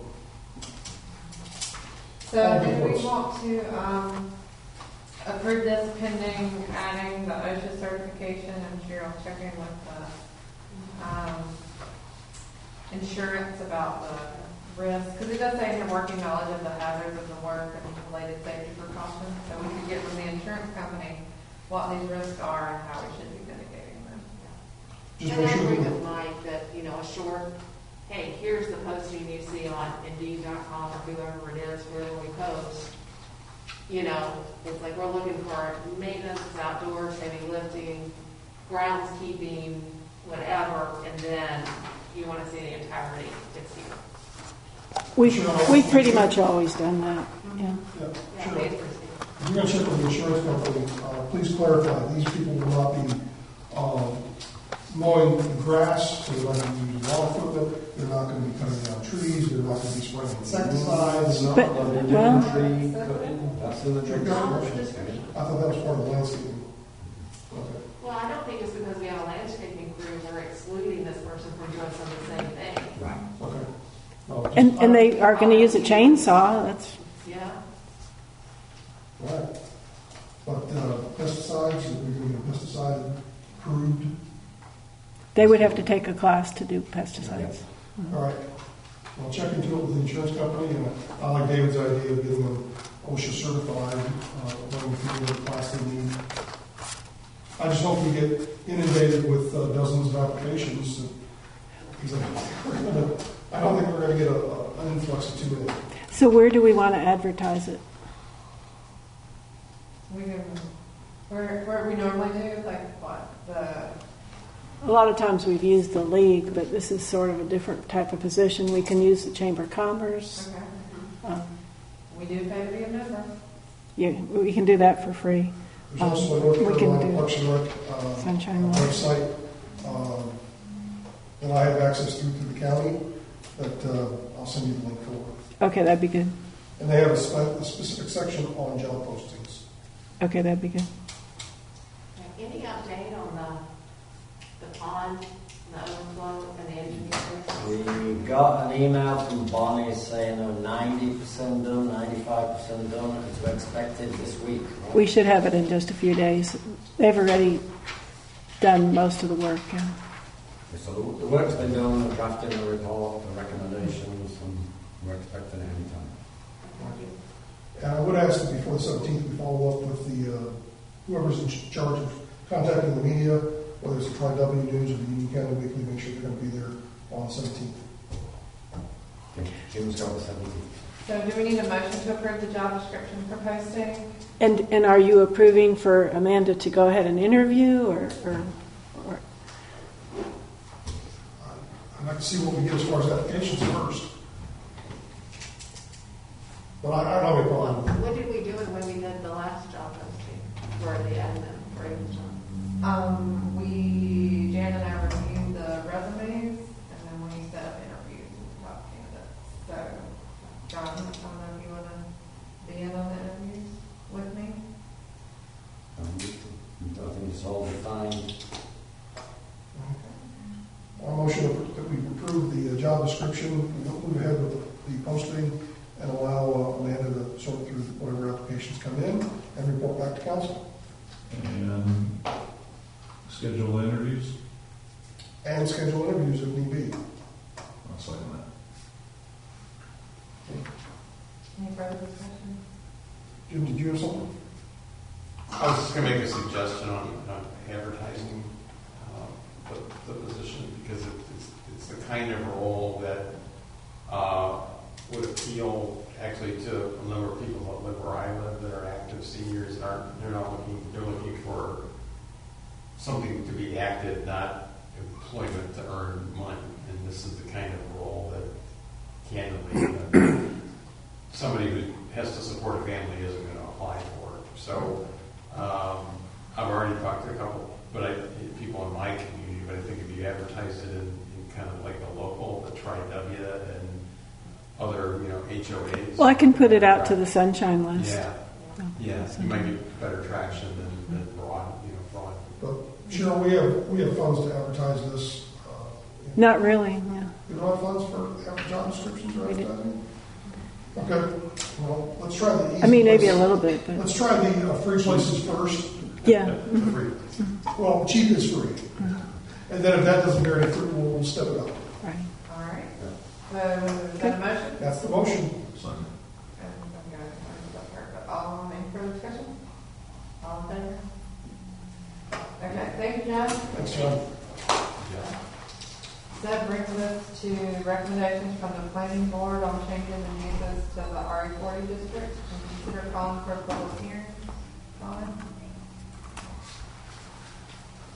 So back in July, the planning board had made a recommendation on some changes to the uses permitted in the RA40 district at the request of council.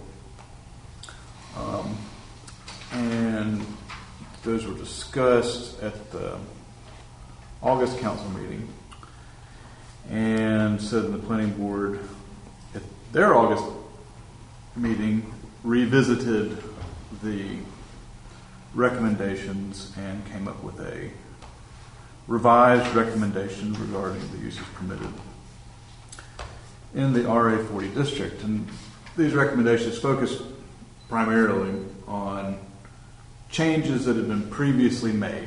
Right? So the RA40 district existed with a set of uses about a year ago, give or take. It was amended, expanded the number of uses in it fairly considerably. And so this would roll back some of those uses.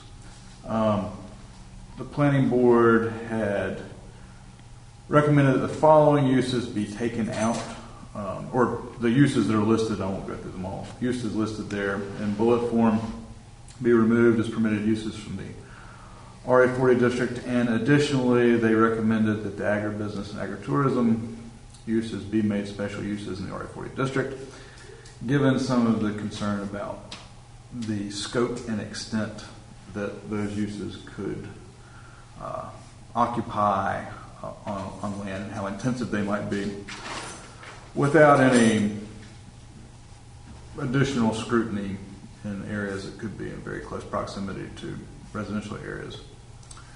So that was the planning board's recommendation. They did vote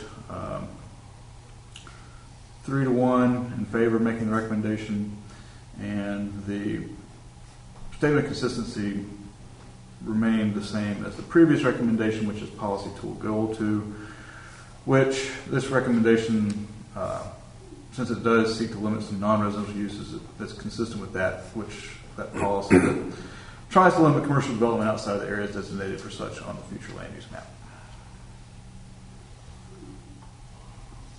Well, I think the most important parts, the most important two words I heard in your presentation there was scope and intensity. Because I don't think anybody, I don't want to put words in my fellow councilmen's mouths, but I think scope and intensity was probably where we ran into the biggest problem.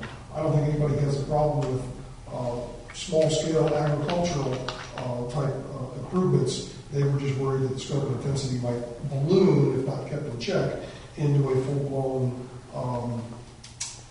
sawmill with the industrial style with 20 trucks coming and going and things like that. And I think we're all in support of the other end of the spectrum. We just needed to safeguard the community against the people taking the loophole and really turning it into something it wasn't intended to be. But I don't want to speak for everybody else. Everybody should give their own feedback.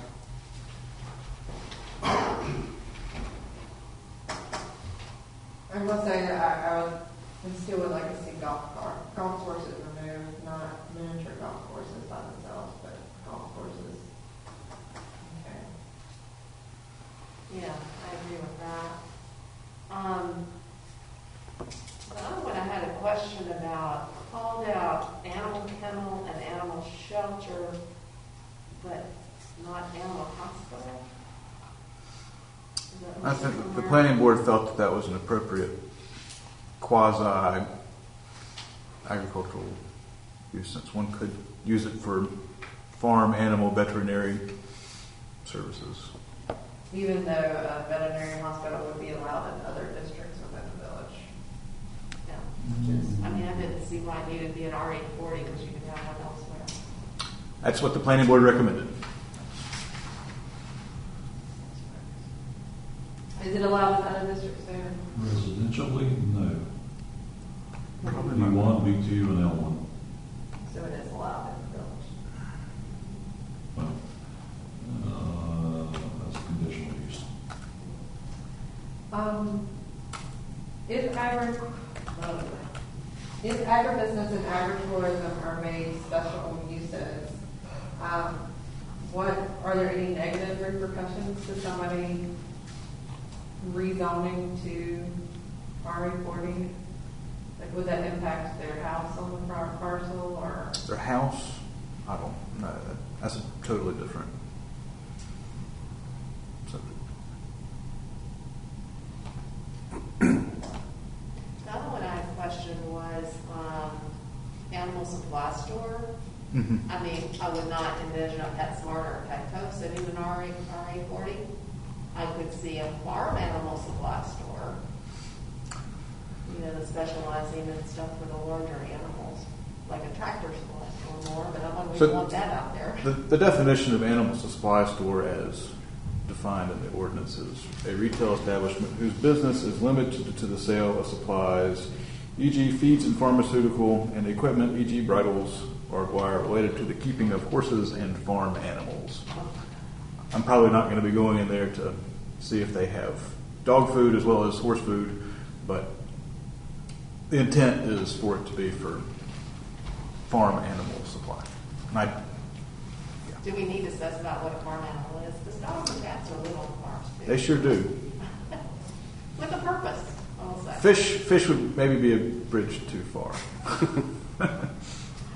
Fish farm? Koi pond. Unless it was a fish farm, unless you're buying stock for your catfish pond. But I think we would be able to discern the intent between a pet supply store and an animal supply store. I think, hopefully.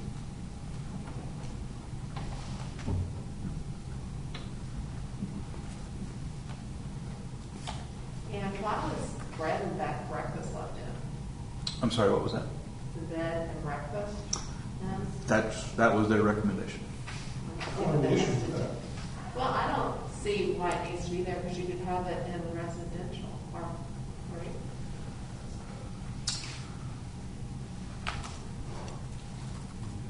How does a bed and breakfast promote agriculture?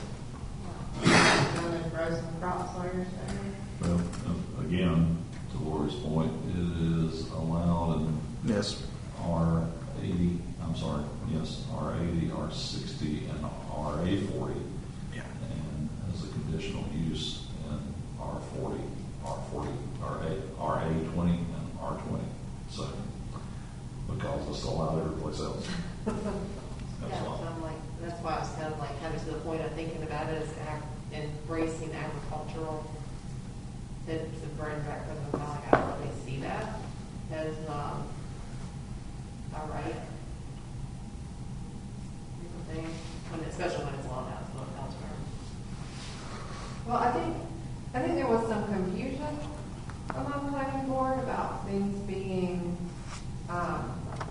especially some of the newer members, that just because it was taken off this category of table of uses doesn't mean it wasn't allowed in other places. Right, it's just this one column. And so one thing we might want to think about is some sort of, we offered that training for planning board, and how many people? One. One signed up. Maybe look into some sort of training or taking one topic a meeting. Letting go and educate them. He was real excited about that. But Whenever we have a few free hours, we'll right. get on top of Well, that. I was hoping that sewer moratorium would give us some free time.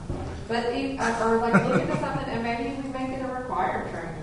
If you want to stay on the planning board, then we would like you to complete this.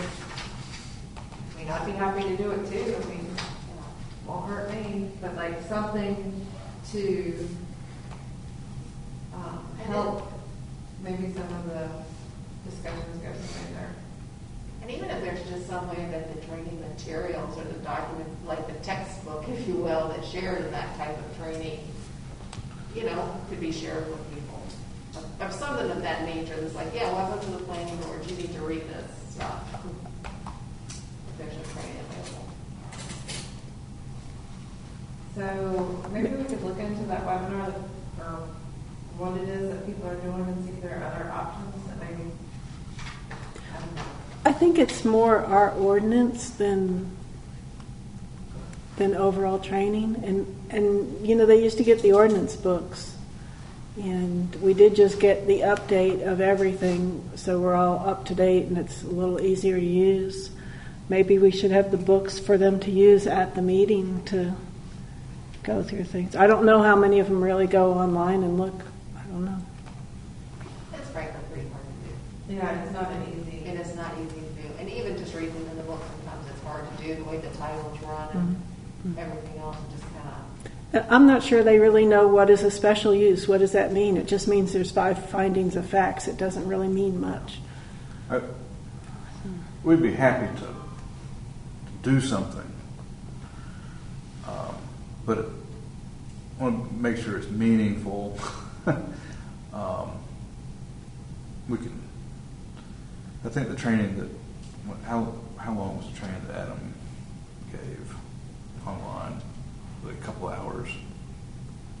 That was really the one. The latest one was just on this zone. I'm trying to think. There was a quasi-judicial decision that was Board of Adjustment, and the other one was the legislative decision. So that's all So it was that just was. fairly limited. Yeah. I think any type of training will definitely help. But I think right now that we're sort of, this car is leaning over towards the edge of the road, and we need to get back on the road. That's what we need to be addressing, rather than trying to pinpoint what type of training we need. How's the best way for us to move forward with this? I mean, one of the charge the planning board had was to go through it line by line, and to really bring a recommendation back to us of each table of use category that RA40 was approved in. In my opinion, we did not receive that from August's meeting. We just got a blanket coverage of, we don't like these 10, so we're taking them out. I don't like that approach, and I don't know that we want to spend, I don't know that I want to spend time tonight going through each item,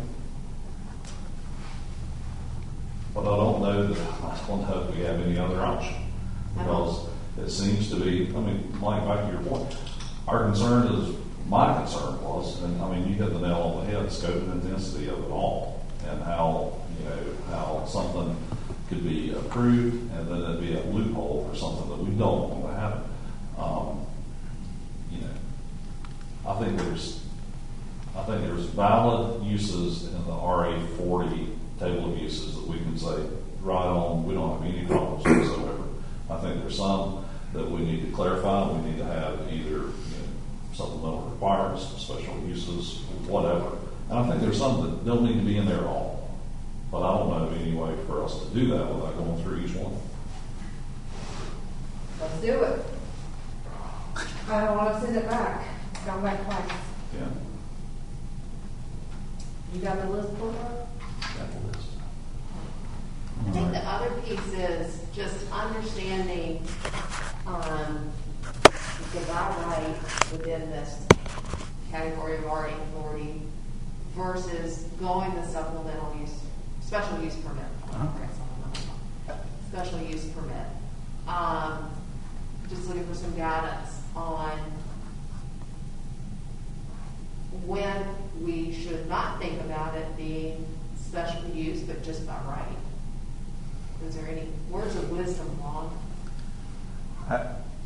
Generally, the idea is that a use is designated as a special use when, by its nature, it's something that may be okay within a particular zoning district, but there is enough uncertainty about each individual instance of where it might go and what might be around it that additional scrutiny is necessary to ensure that it can be harmonious with its surroundings, right?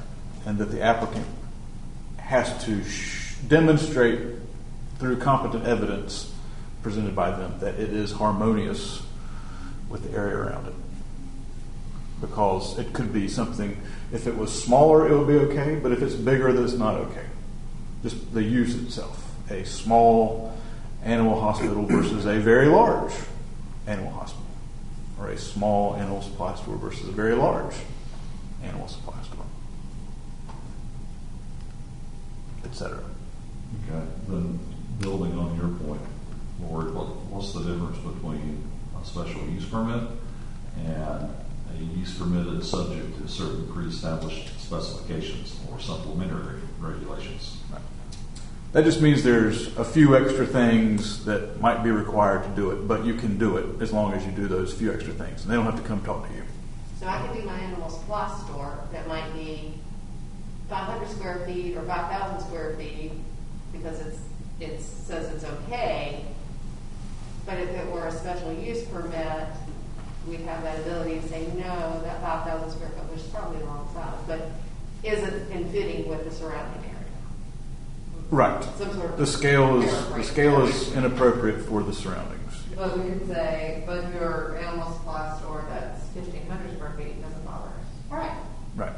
So, is it reasonable that we just say, we really like the RA40 idea. We want to embrace and encourage agribusiness and agritourism.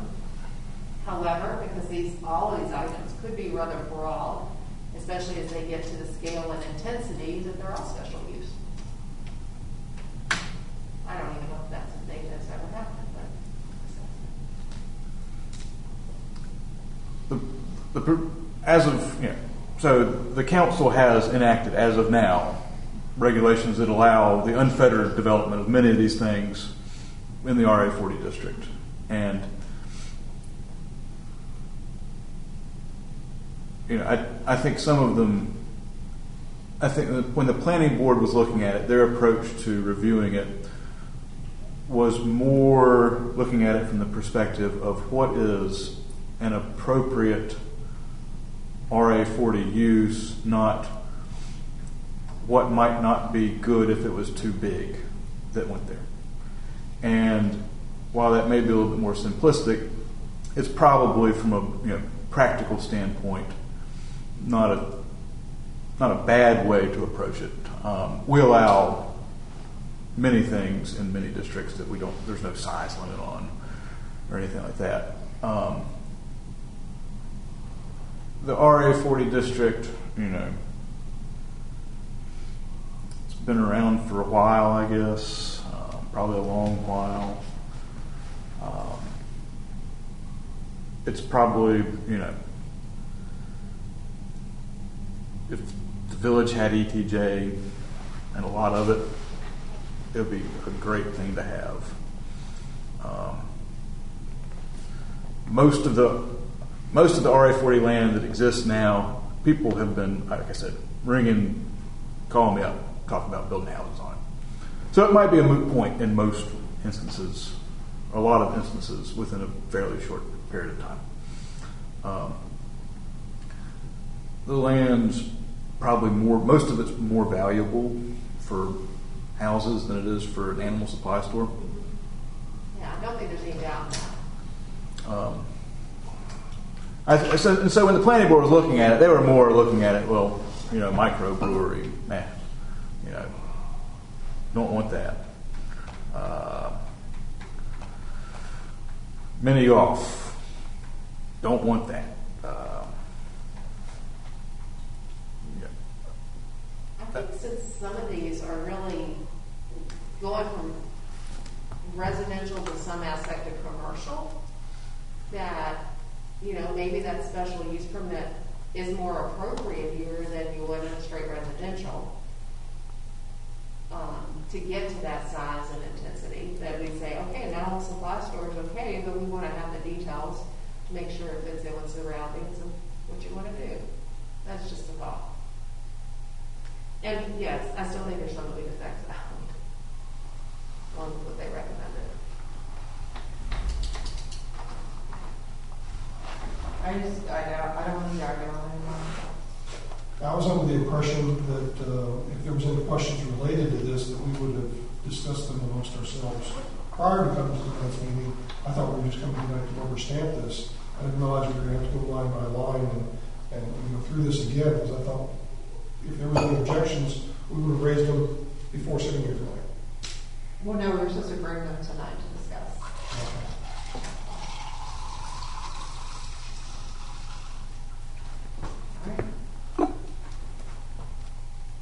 Item number 1. Down the list, accessory uses are approved in all categories with supplemental regulations, also in RA40. Any reason to change that? Agricultural use is the next one that RA40 is used in, and it too is X with an S.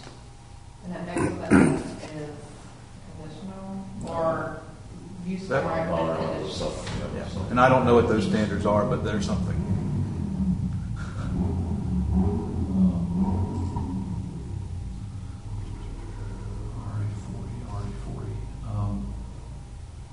Okay.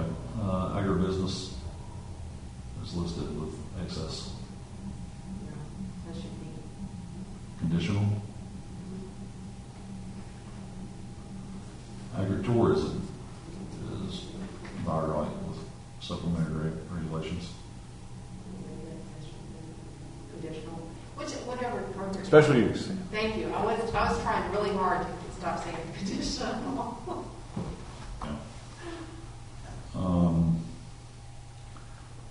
Animal hospital indoor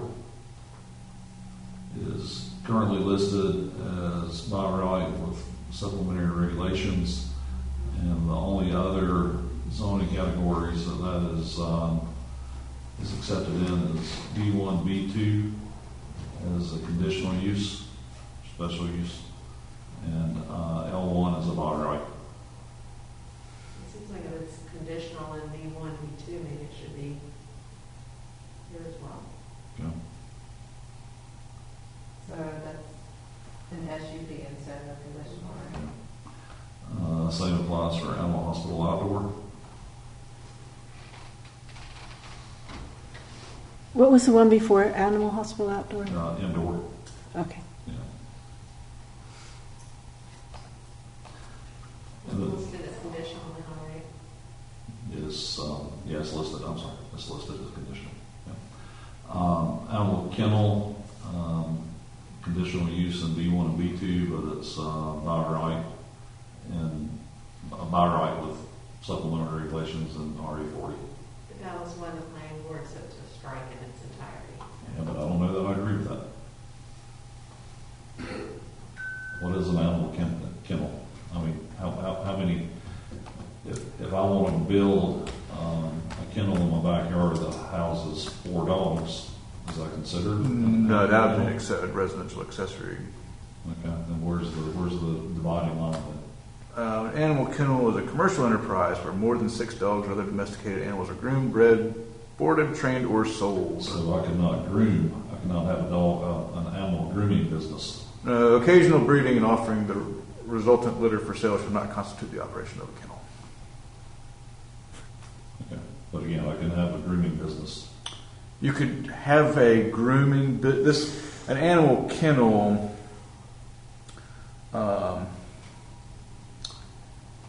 I think it means the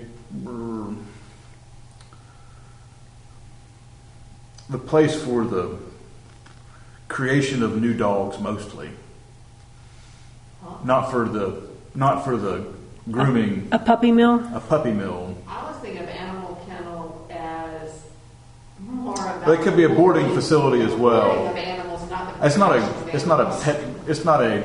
So when you go into the shopping center and there's a pet grooming place and they have 6 or 8 stands or whatever, that is not an animal kennel. I don't know what it is, But but animal kennel, well, didn't you say that it was more than 6? more than 6. That is, I think, it's probably not the greatest name for it. Because it includes, on its face a lot of stuff. I think it's either a breeding operation where somebody is breeding hound dogs, or it is a place for you to drop off Rover before you get on the airplane, and he or she is looking spiffy when you come back. So can we change it to animal boarding and breeding? Or could we make it conditional so that we make that determination whenever we get? And there is a separate Question. definition here for animal grooming facility. It may not have made it onto the list, but there's at least a definition for one. Yeah, it stops under kennel, shelter, supplies. Well, somebody put it in the definitions at some point. So what is the name of it? Animal grooming facility? It says C animal kennel. Yeah. So There you go. That's Same, a good apparently it's the same thing. So y'all want to make that an SUP? So what's the difference between an animal shelter and an animal kennel? An animal shelter. I don't think we have we do have a public, nonprofit, or nonprofit, not-for-profit facility at which dogs, cats, and other domesticated animals are kept, primarily outdoors for purposes of distribution to the general public. Like a humane society. And the plain where it says strike it in its entirety. That's what they said. So that's conditional B1, B2, and L1. Or, no. Yeah, you're right. Conditional and B1, B2, and L1. So do we need an animal shelter in the agricultural area?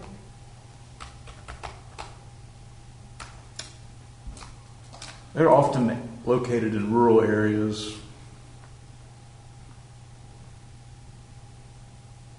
But you're inside of the village limits of Wesley Chapel, there's maybe not as much.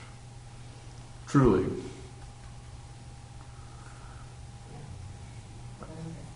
Supplemental.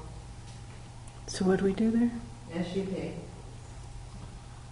Animal supply store is a body right of B1, B2, and L1, and it's listed as a body right with supplemental regulations in RA40.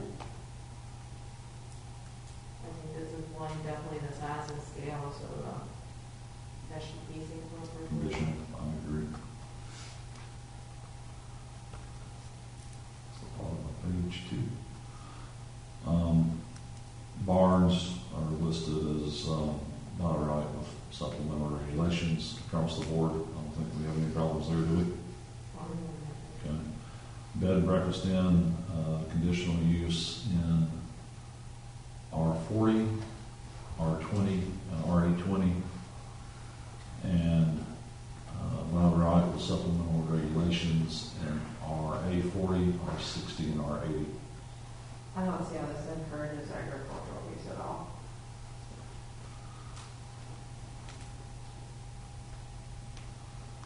The only thing I can see, and I totally agree with you, Amanda, I'm just saying, the only thing I can see is a 150-year-old farmhouse that had room for 20 people living in it, and it's in a bucolic area, and wouldn't that be a lovely place to stay? But does it encourage agriculture? No. Does it keep from further developing the land? Yes, maybe. That's the only example I can come up with. But you could sell off 20 acres and just keep 5. Yeah. Then to be first. I can also have it rezoned to RA20, and it would be a conditional And do use. what you want. Yep.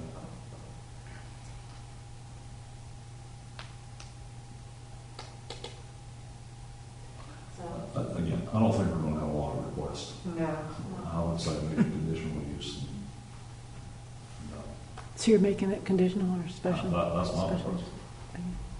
either that or strike it.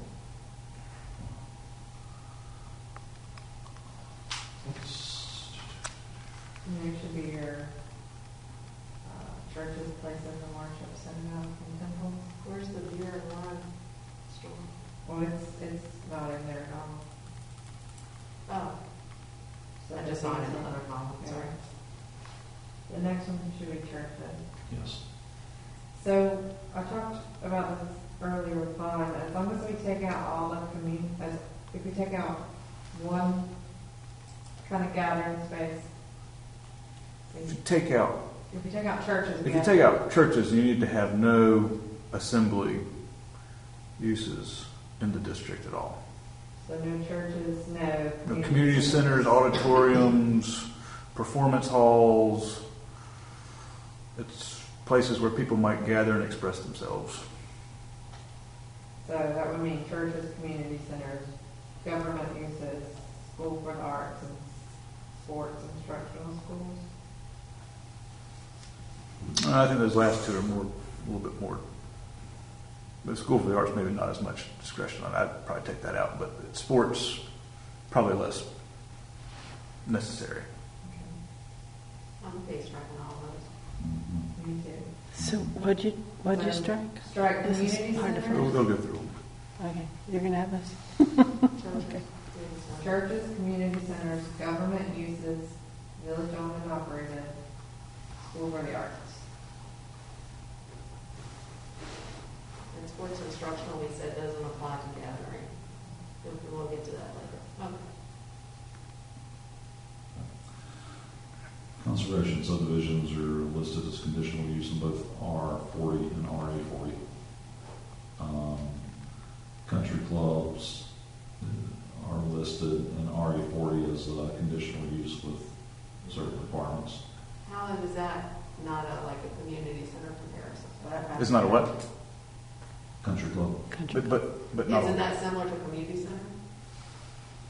That's a, It's gathering? I don't know, George. What do you think? I don't know. I think it's not a fraternal organization. It's a, Kind of more akin to a restaurant. it's a Right? commercial enterprise. Generally, Okay. I feel it's more commercial than Yeah. associational in nature. One was, I think, that they have golf course, they have a restaurant, maybe they pretend to have exercise or a salon. Or they rent out their hall for government events, They, like where we they get. could. They could. So consensus on country clubs. No.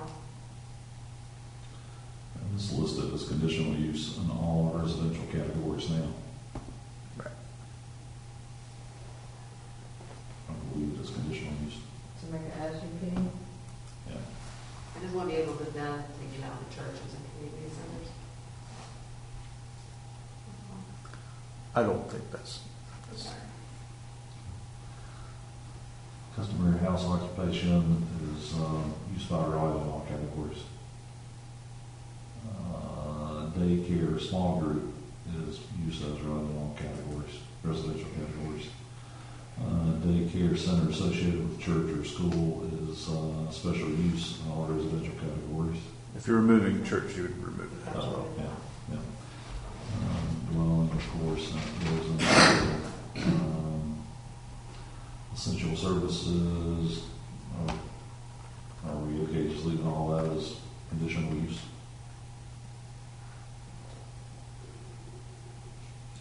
I think, yeah, there's not always a lot of discretion in where they might need to locate.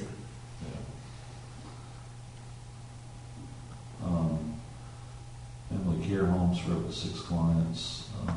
That's shown now as use by right in all residential categories. That still makes sense. We're trying to focus more on agriculture. They're if you allow residences, you need to allow resident family care homes. Okay. My favorite business, a funeral home, is listed as conditional use in all residential categories except for R20 and RA20. Golf courses. I think if you leave it, it's gotta be conditional. I just don't see. I don't see I don't what see where that was gonna anything go. to do with agriculture. If it's at least 80 acres, do we have 80 acres anywhere up for grabs? Yeah. Yeah. But you can't, it's hard to put a golf course in there. I mean, you'd be shoehorning one in. You do 9 holes. I just think about a golf course, you're gonna go in, you're gonna clear a large swath of land, grade it, and everything else. I don't see how it helps retain our rural character. Okay. Miniature golf course is listed as conditional use in B1, B2, and L1, but as a use by right in RA40. Take it out. I agree. Government uses, greenhouses, use by right in all residential categories. Greenhouse, nursery, commercial, use by right in R60 and R80, and with supplemental regulations at RA40. Horses as an accessory use, horse stable, lawn and garden and or landscaping service, conditional use in R40, R60, R80, and RA40. A library can be conditional use in RA40. And that's all like government service. There you go. That was an example of one of the uses that was already in there that did not change when the last amendment was made. Okay. All right. But we're gonna take it out, right? Lumber and sawmills. Conditional use in R60 and R80, use by right in L1, and use by right with regulations in RA40. What are the regulations?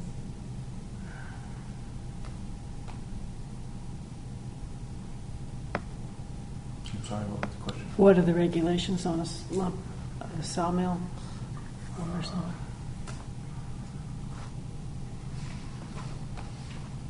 Trying to figure that out.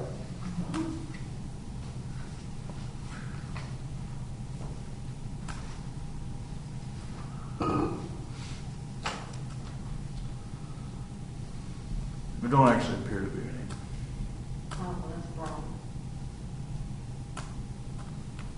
I mean, to me, lumber is not very commercial. They can be for sure. But there's a sawmill on Potter's Road, just south of the Mineral Springs Town Hall. It has been there for as long as I've been alive. And it's an operating sawmill. I'll say that the only, besides allowing it, there's also another regulation in the ordinance there's a definition of manufactured goods, comma, class 2. And then it has a list of what these things are, and it tells what they are, and it says they shall not be permitted in the village, and it says sawmills and planing mills under standard industrial classification number 2421. So in one part, we say they're not allowed, and then in another part, we say they're allowed with conditions. Right, and that's why I think that And then there's no conditions. And then there's no conditions. So which one trumps which? the more restrictive provision. So they're not allowed. I'm gonna look up the standard industrial classification and see what exactly it says. Sawmills and planing mills, comma, general. This is an establishment primarily engaged in sawing rough lumber and timber from logs and bolts, or resawing kents and flitches into lumber, etc., etc., etc. The industry includes establishments primarily engaged in sawing lath and railroad ties and producing tobacco, hogshead stock, wood chips, and snow fence lath. I don't even know. In case you were wondering what those... Now that sounds agricultural. Now I'm going to build a rock with top. Okay. That sounds like a very, very old. So David, this sawmill down Potter Road, are there 18-wheelers going into it? And it's, I mean, it's a pretty picturesque. I mean, it's, yeah, I mean, it is sitting on part of a farm that could easily be an acre. It's a 2 minutes on it. Well, if you have, there's, okay, so one part of the ordinance that says you're not allowed, and this says you're allowed with conditions, and there are no conditions. So you take it out, or you add your conditions.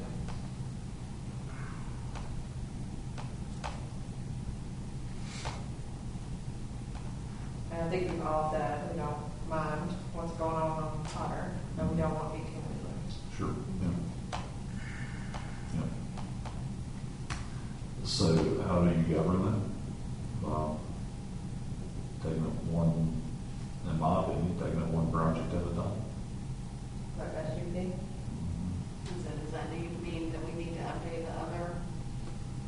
Do we have to take it out? Over there where it says they're not allowed? that's up to you. I would determine whether or not that's a regulation you want to keep or have stay. Because there's no, in the industrial district, which ain't much. That keeps them out of the industrial district. Well, I would theoretically keep them out of, it's a strange circumstance when you have a very direct contradiction in an ordinance. Say this is allowed, but it's also not allowed. It's not common to end up in a place like that, but the more restrictive provision would apply. I don't know. That's probably, that whole thing about those class 2 industrial goods or manufactured goods is probably from the very first iteration of the ordinance that was written. And then maybe somebody messed around with the table permitted uses at some point after that and didn't look back. Or maybe somebody added that other thing in later. I just don't know. Let's see if I can see what the... Is that a whole listing of SIC codes? SIC code, yeah. That was And Joshua could be, doing it. So Josh- businesses in Mineral Springs be classified as agribusiness or agritourism Sure. Yeah. instead of a sawmill. I I mean- wonder what Mineral Springs says they're classified I think it's been there longer than Mineral Springs has been.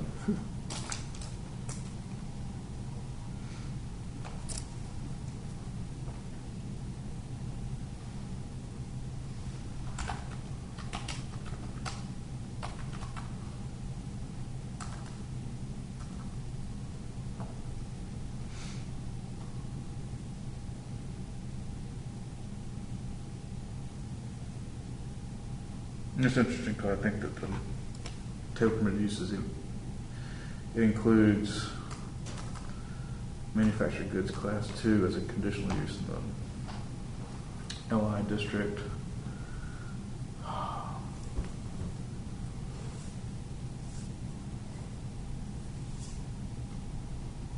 basically says that they're prohibited in a separate plat. It doesn't make a lot of sense. That we'll probably need to figure that out at some point. So as a council, are we changing that to a special use category? At a minimum, because we're saying it's not allowed. And I'm kind of like Amanda, it kind of gets into that agriculture and agribusiness aspect, and we talked about those being supplemental use, or special use. So are we okay with that?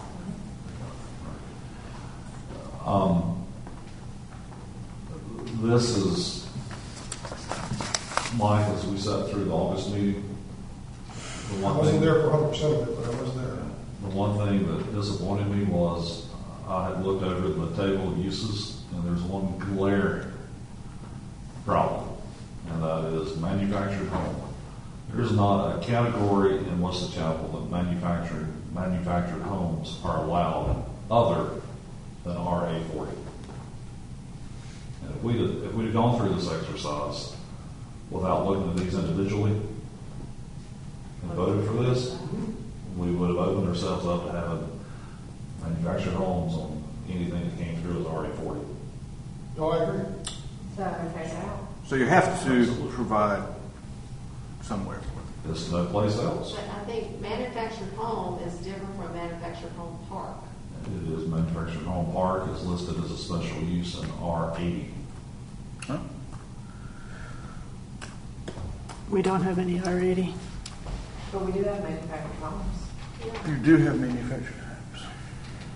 But no So that manufactured would park. probably, if you want to leave them as a, okay, do we have any R80 zoning No, on the map? there's one, but it's actually Quintessa's. Okay. So you Recreation can't do facility. anything that has the practical effect of excluding manufactured homes from the entirety of your jurisdiction.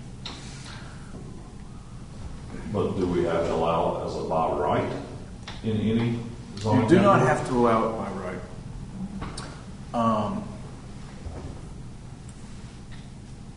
Unless you were proven to have done that for the purpose of excluding. If you then deny all of them that come along. Let me preface this by saying I'm not a smart guy. I'm okay with that. Okay. but how can we say that we allow manufactured housing parks as a conditional use in R80? Let's say, by right in RA40, you can put any manufactured home you want to out there. So, if I were crafting an ordinance, I would prefer to not have manufactured. You don't have to allow manufactured home parks, which is a completely different animal, right? That's putting a bunch of them on one piece of land. And I would much rather they go on the same acre of land at $400,000 an acre that everything else had to go. And no one will ever do it. Well, wouldn't that be R40? Well, I think. Well, R80? I think that was purposeful in why it was done that way, is that it provided a reasonable set of locations where manufactured housing could be located.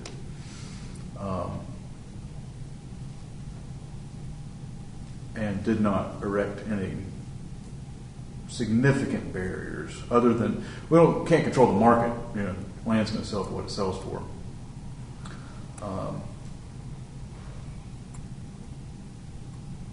Not that anybody's ever going to say anything to you about it, but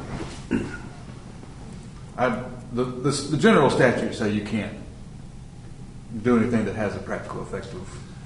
But I think one of the things the tradition could, a lot of time running around little areas themselves, is you have a lot of farms that end up having multiple manufactured homes on them, not clustered together, but as the family grew and spread apart, but it's one very large parcel, and that I think that's where, like, if you were to look for manufactured home concentrations, I think that's one of those places you'd see it.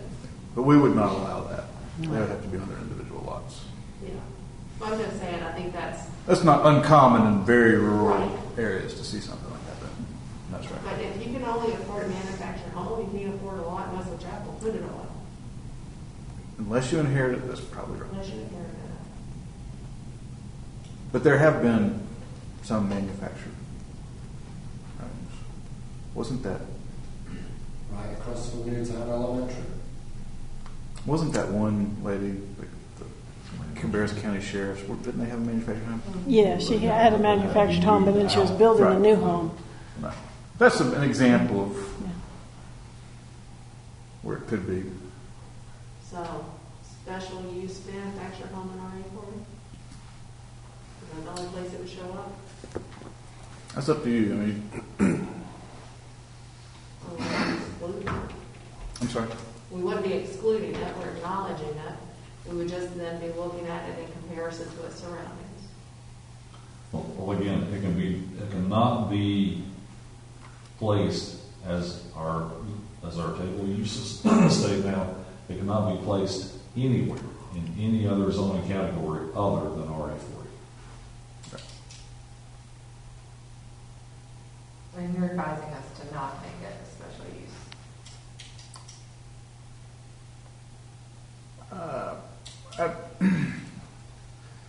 Sounds like you don't know an answer.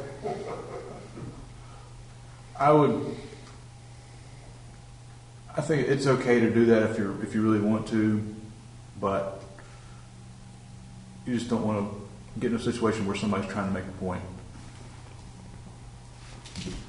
There are people that manufactured housing industries, decent size in North Carolina. It's like the billboard guys. I mean, they got people people sometimes complain to local legislators when they feel like they've been excluded by something like that. Westwood Chapel is probably less likely to experience that than other places.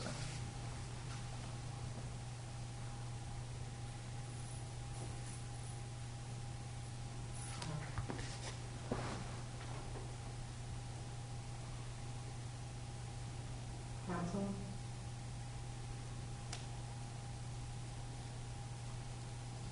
I'm hearing Vaughn say we have to be cautious about it, and statutorily, we have to at least allow it, but it doesn't mean we have to allow it without restrictions. Right. Sure. I like having the ability to restrict it. So SUP? That's fine. Okay. Next? Microbrewery. No.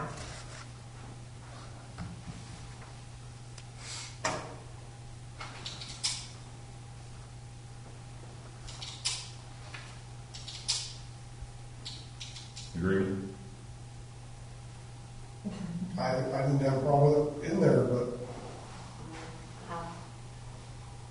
Okay.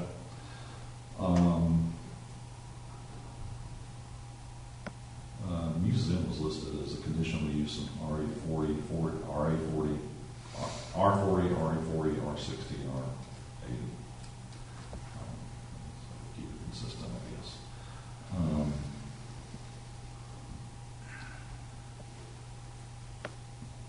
I would probably take out nonprofit if I was taking out churches. What's nonprofit clubs? Keep that right. And in all residential categories, it's listed as conditional use anyway. But if you're taking out churches, No, okay. Yeah, so we're taking it out of RA40. You got it everywhere else, so.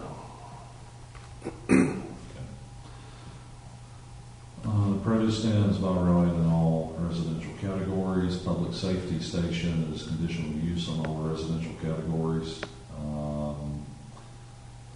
Recreation facility outdoors, conditional use in all residential categories. Recreational use as accessory is by right in all residential categories. Riding academy is by right in R80, R60, and RA40, and conditional use RA40 and R20. School for the Arts. So the I'm sorry, backtracking here. The recreation outdoors. That's something that just never changed. That was always Yeah, but I'm just like, what is recreation outdoors? Like zip lining. zip lining or something like that. Okay. To where there's really minimal building structure. Well, I don't know about. I mean, I think it could be Otherwise, I'm back Probably to the gathering area. batting of it. cage, or I think it's probably fairly expansive.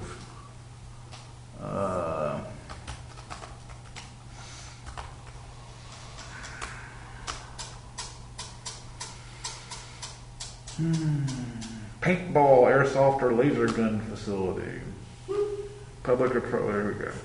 Outdoor, public or private outdoor recreation facilities used for active and or passive recreation where 50% or more of the associated principal use square footage is conducted outdoors. The term shall not include the terms racetrack, outdoor firing range, stadiums, amusement park, country club, or golf course.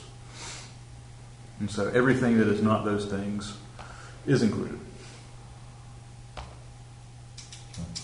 School for the Arts is listed as use by right. We took that out. Okay. Schools we took out. All the schools we took out. Schools. A lot of schools. We should be a smart bunch in Western Tracker. Telecommunication towers. Special use in all categories. Temporary structures is used by right in all categories. Water supply reserves and yard sales and garage sales. That is it.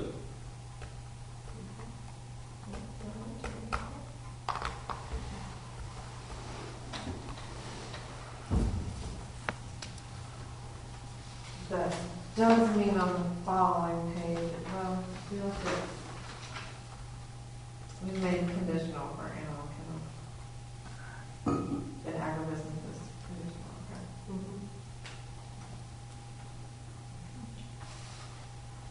Council, good to, call for a public hearing with these changes?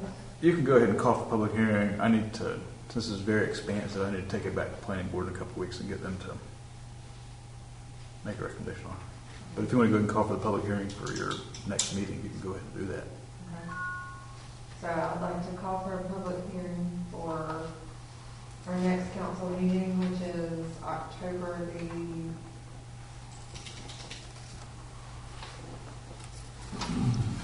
11th at 7 p.m. Indigenous Peoples Day. Do I have a second? That's like Any further discussion? All in favor?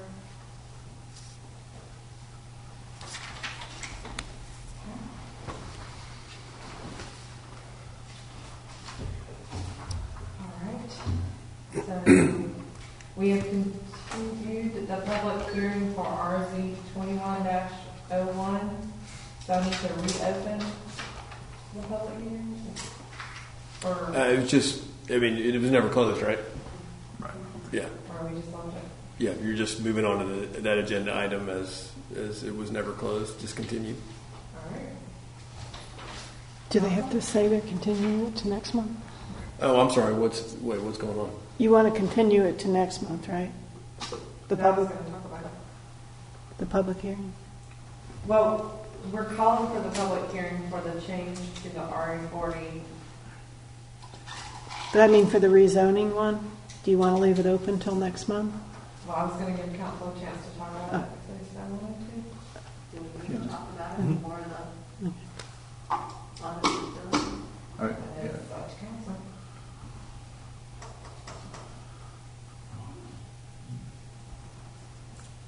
Can we bring closure?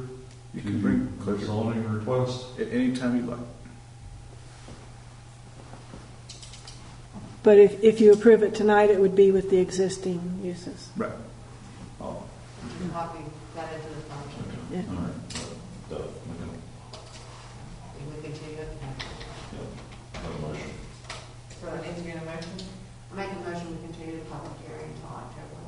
So, Any further discussion? All in favor? Opposed? Favor. Please. Okay, so update on the comprehensive plan steering committee. I did email out some personal emails asking for people to participate. I'm going to email all boards and committees and ask them to, do we really want boards and committees to participate, or do we want them to, can they participate? I'm fine with anyone who would like to participate. More than welcome to participate, because I probably haven't talked to most, maybe something like planning board, I haven't talked to a lot of the folks that are on the other committees, and they're involved and know what's going on. So the more the merrier. Has anyone signed up yet? People have signed up. Okay. More than one people as well. More than one people has signed up. Well, that's wonderful. So, but we, earlier today, we had one person sign up. So we need. Earlier today, that's right. But your efforts have been fruitful. Oh, wow. People listen. So if you're in the room, I challenge you to sign up if you're on a board or committee, or to ask your neighbor to share it. With Deb being out, Tammy did post something on Residents for Responsible Growth, but we'll try to get something on Facebook tomorrow. Tammy said she was having trouble accessing our Facebook, and Amy can do it tomorrow. And I will try to email all boards and committees tonight. Hopefully drum up some more. I did go on Sunshine Watch, right? Oh yeah, and I'm going to do it once a week. Yeah. Okay. Yeah, I haven't seen any publication of anything about those public information sessions we talked about. So, Are you in the Sunshine list? Not seeing anything. Not an email. I sent it out last Wednesday. I got see it. anything from the Sunshine list ever. I got it. Well, then you're not signed up. I You shared should it. check your junk mail. Sign up. You have to go and sign up. It's easy. I used to be signed up, so I don't know how I got dropped. But I don't know. anyway, I'll promote it once I see something I can follow. We'll send you an email directly. So, but I'm trying to send boards and committees, and then I'm turning over to Bob. Yeah, so at the last meeting, Bjorn gave a presentation about the county's comprehensive plan and how that will interact with the Village of Wesley Chapel's comprehensive planning effort. We looked at a study area boundary for the comprehensive plan and got that approved by the committee. We also looked at some branding for the plan, which you'll notice on some of the publications that we do going forward, including the flyers that Cheryl has emailed out and that will be posted on Facebook shortly. The upcoming meeting, we're going to focus on providing mostly information, background research we've been doing, primarily oriented toward geographic things, just some of the mapping that we've done of various aspects of the physical, cultural, natural, etc. features of the Village of Wesley Chapel. And so I think Bridget's done with that for this month, and we'll be sending that out to you shortly for the next meeting. That will be the primary focus. And we'll talk some about, also, just since it will be a couple of days before our community conversations are held, we'll probably talk about some of the specific kind of discussion questions you might want us to ask about that during those meetings. Because we're going to have about an hour with each group, and we have as many as 6 people can sign up for each time period. There's a lot of opportunities in there. I think we have room for almost 100 people to come talk to us.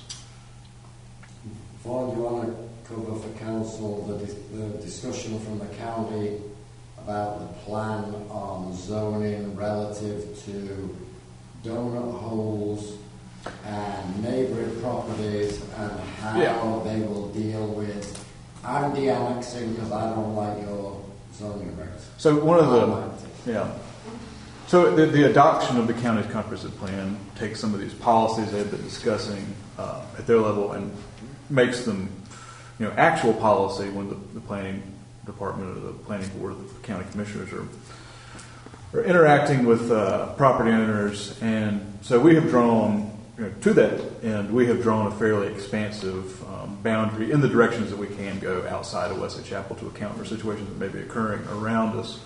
But the county's goal from this point forward, as you probably recall, is that when the property will remain essentially zoned as it is when it's surrounded by Wesley Chapel or in between Wesley Chapel and Indian Trail or Weddington or whomever. And if somebody comes to say, well, I'd like to be rezoned to something more intensive or higher density, then they would then direct them towards the appropriate municipality to have that discussion with them versus entertaining a rezoning such as we've seen a few of in the last year inside, essentially, of one of the communities. That's one of the official big changes that has come down from that. But have they adopted that? It is adopted, yes. It is adopted as of the night before maybe our last meeting or something like that. So it's been adopted, and now they just need to, the county would just have to implement it, or? Yeah, so the policy, so the policy is that if somebody came to look at one of these controversial rezonings immediately within Wesley Chapel sphere of influence, they would refer them to us if they wanted to change anything. If they just wanted to subdivide it based on the current zoning, then that's they would just do that. But it's not all of them. But it's not all. It's not all of them. Remember, Bjorn was going to get us a map of which ones in Wesley Chapel. Yeah, so it's not everything. In commercial areas, it's not going to be the intersections. So it might not impact us. But it's probably not going to be as much of an impact to your cost. Most like 84, 75, 74, 16. So most of it's away. But it'll be interesting when he has that map to make sure that it's not any of ours. If the land's between us and Indian Trail or us and Waxhaw, the developer's going to go to Indian Trail or Waxhaw. Usually. But I kind of heard that I'll de-annex because I don't like your zoning thing. Loophole is basically gone because if they do de-annex and it becomes unincorporated, the county then sends them back to the village for any zoning change. Right, so they would the assign. They won't change the zoning just because it was de-annexed. They'll send them back to the village. So they'll assign a compatible zoning district what they were before at the county level as well. And it has to be the state legislature that de-annexes them. Tommy Tucker's not in office anymore. The county won't change the zoning. They'll send them back to the village. Right. John, I talked with some of the county commissioners specifically on that point. And as much as I would love to think that your interpretation of that is what you said, their interpretation of that is we'll take the recommendation of the municipality into consideration as we make the final decision. Which is, for all practical, the county commissioners can ignore their own policies anytime they want to. Well, they just have to make note of it that they were doing that. I think the hope is, though, that it won't get to that point. well, they did put a little asterisk on that when I spoke to them specifically and said they still have control. But staff is going to be the first, the second people to talk to. Bottom line, it remains to be seen how that they will uphold this going forward. Right. Oh, yeah. We need to see a few things come across their desk and have them do what they say they're going to do. Yeah. Instead of just rubber stamping things, which is what they've done in the past. We'll Or have new people on. so that's what's happening.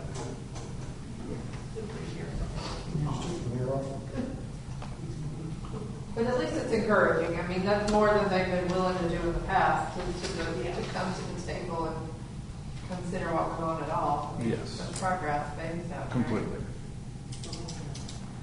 Okay. So anything further? 1 second. Tell your friends. Okay. You'll tell everyone here to tell their friends too. So that brings us to the Western Union Municipal Alliance update. We did meet at Stallings New Town Hall, which is very complicated, very gray.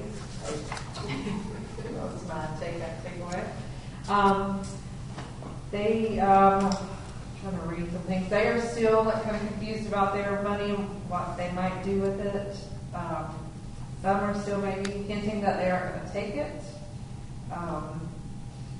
Who was hinting they wouldn't take it?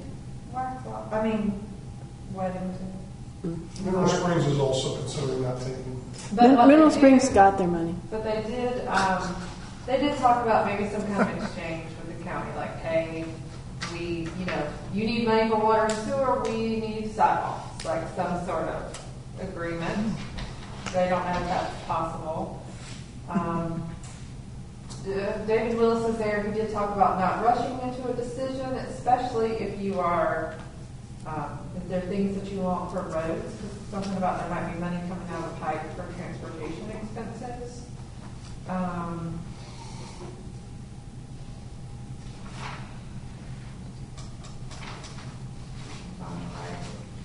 We did have a presentation from the new library. It is very nice. I did warn them that Wesley Chapel was down that way, and we did have a lot of residents who were not very excited about adding more traffic to that stretch of the road, and that they might receive some negative feedback because they are not required to make any road improvements for the library. The one down at Cuthbertson. David Willis brought up the available land there about possibly like an interest for like a swim facility. And I said, please not on that road. Please not on that road. Anywhere else. But I said, drive through there, see what traffic's like. Let's not add a lot more stuff without some serious improvements. Weddington is still trying to decide about their waste management. Marvin is going to do a Marvin Day. They're going to make it an annual event in May. They did want some bands to play.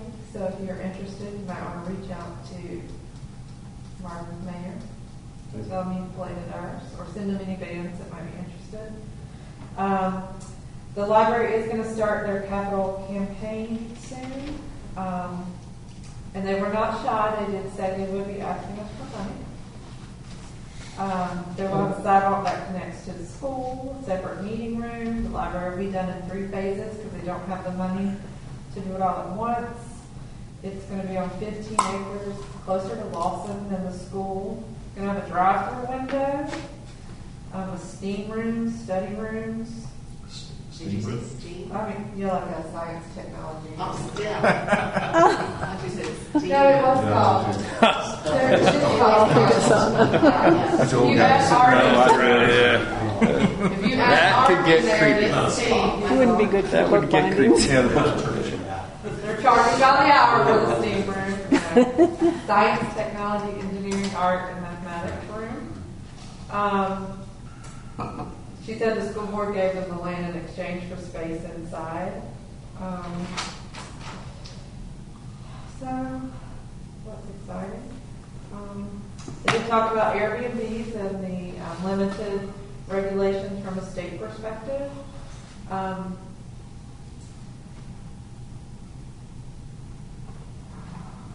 that was really it. The library presentation was pretty in-depth and interesting. And they did say, we're going to come asking for money, so think about us during your next budget time. So, I think check it out. well, I think they're planning to start maybe their campaign in January.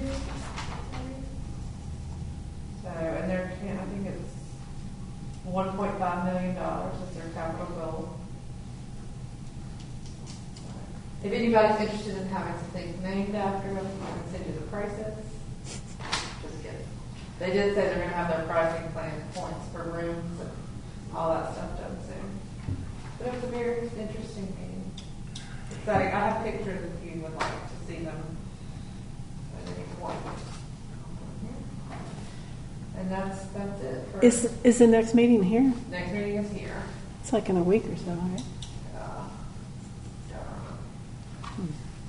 Did Willis elaborate on what he was saying about possible funds for roads? he just thought that there would be more funding coming down, so not to decide, not to rush into deciding what you're spending your money on, if there would be additional funds available for road improvement. There's been a lot of talk in the rescue plan meetings too, and you passed a resolution tonight about that Senate bill, and I had contacted and asked.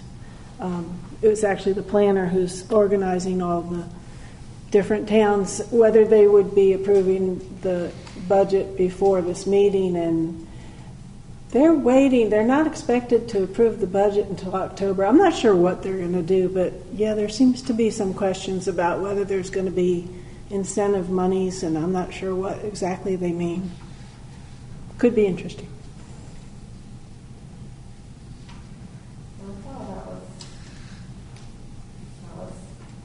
It'll be interesting to see when the library is put in, what kind of impact that will have on traffic down that way. And hopefully it won't be a smoke facility. Because that would be unincorporated, right? Yes. Unincorporated decision.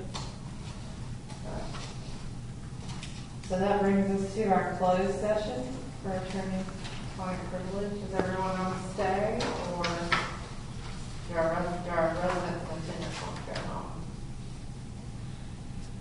Can I ask a question? Can we swap the closed session with the council comments, do the council comments first, and then do closed session before everybody leaves? Sure. You go first. Anybody else have an issue with that? I'm fine. All right, so can we jump down to closed? Sure. You're first. Before you guys all leave, I just want to, I got a few notes from tonight's meeting. And 2 words I wrote here were red tape. I know that I am part of the problem as a politician, but I hate the fact that I'm part of the red tape that we have to jump through to do what we have to do. I understand we have to do it, but it just bugs the crap out of me that we create the red tape that we have to, we create the hoops we have to jump through. And the only other thing I have in the council comments is that I hope to respond to Frank DePella's opening comments during public comments that we can, as a municipality, push the DOT and also see if we can get the county to push the DOT to look into that issue regarding reducing the speed limit. I think we should be approaching the county, and I think we should write a resolution as well, and before something tragic might happen at that location.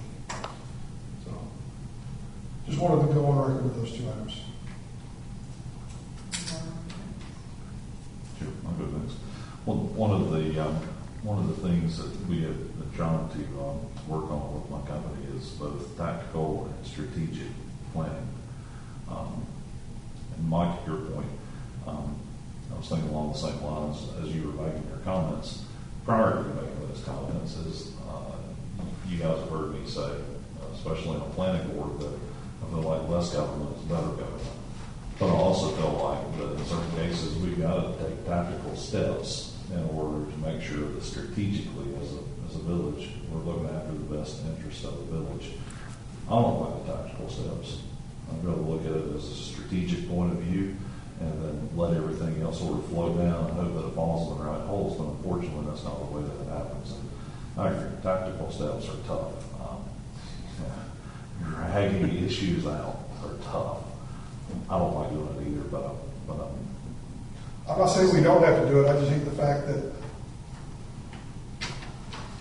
I'm part of it because just bugs me. Secondly, I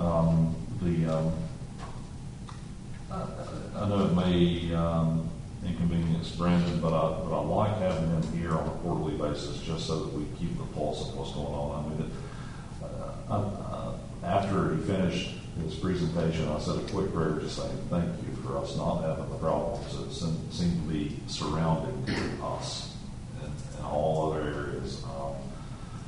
I have family that live in Davidson County and High Point and those areas, and it seems like every day there's just more and more crime that moves in on top of them.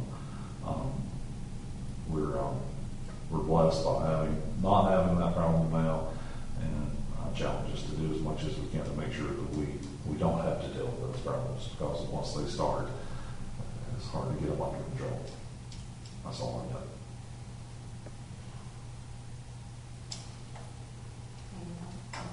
I agree with what David's saying about strategy. Strategy is nothing but words on a piece of paper if you don't have the tactical piece to execute it. And that takes detail and that takes work. And just like coming up with a strategy into high level is not easy, doing the detail isn't easy either. So agree with you on that, David. I would just like to say, I think the Luma Association Council group, whatever that we've had has been doing it. I feel like that we have better insight into the thinking of the surrounding towns, the other towns, than what we've probably ever had because of you guys taking the time to come together and meet with them. I just appreciate that. And I do think it's helpful, help inform us of our decisions and considerations as well, regardless. So thank you guys for that. And thank you, everybody for the comprehensive plan work and seeing that we're going to have a community event. I mean, it feels like forever ago we first started talking about the comp plan and having these things happen and get this input to really bring this to fruition. So thank you guys for that effort there to bring that piece of a strategy to fruition.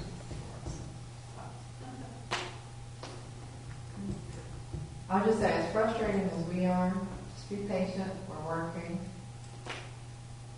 And we're nothing compared to DOT and the state. And if the state has their way, we will be nothing. So, we won't even have to worry about being Wesley Chapel. We can just be North Carolina. But it's hard work. Lots of fun. Thank you for coming and for sitting through this whole long meeting. Now you guys have to get out. Or we can go behind the closed door. Let's You try need to to sit out here by yourself.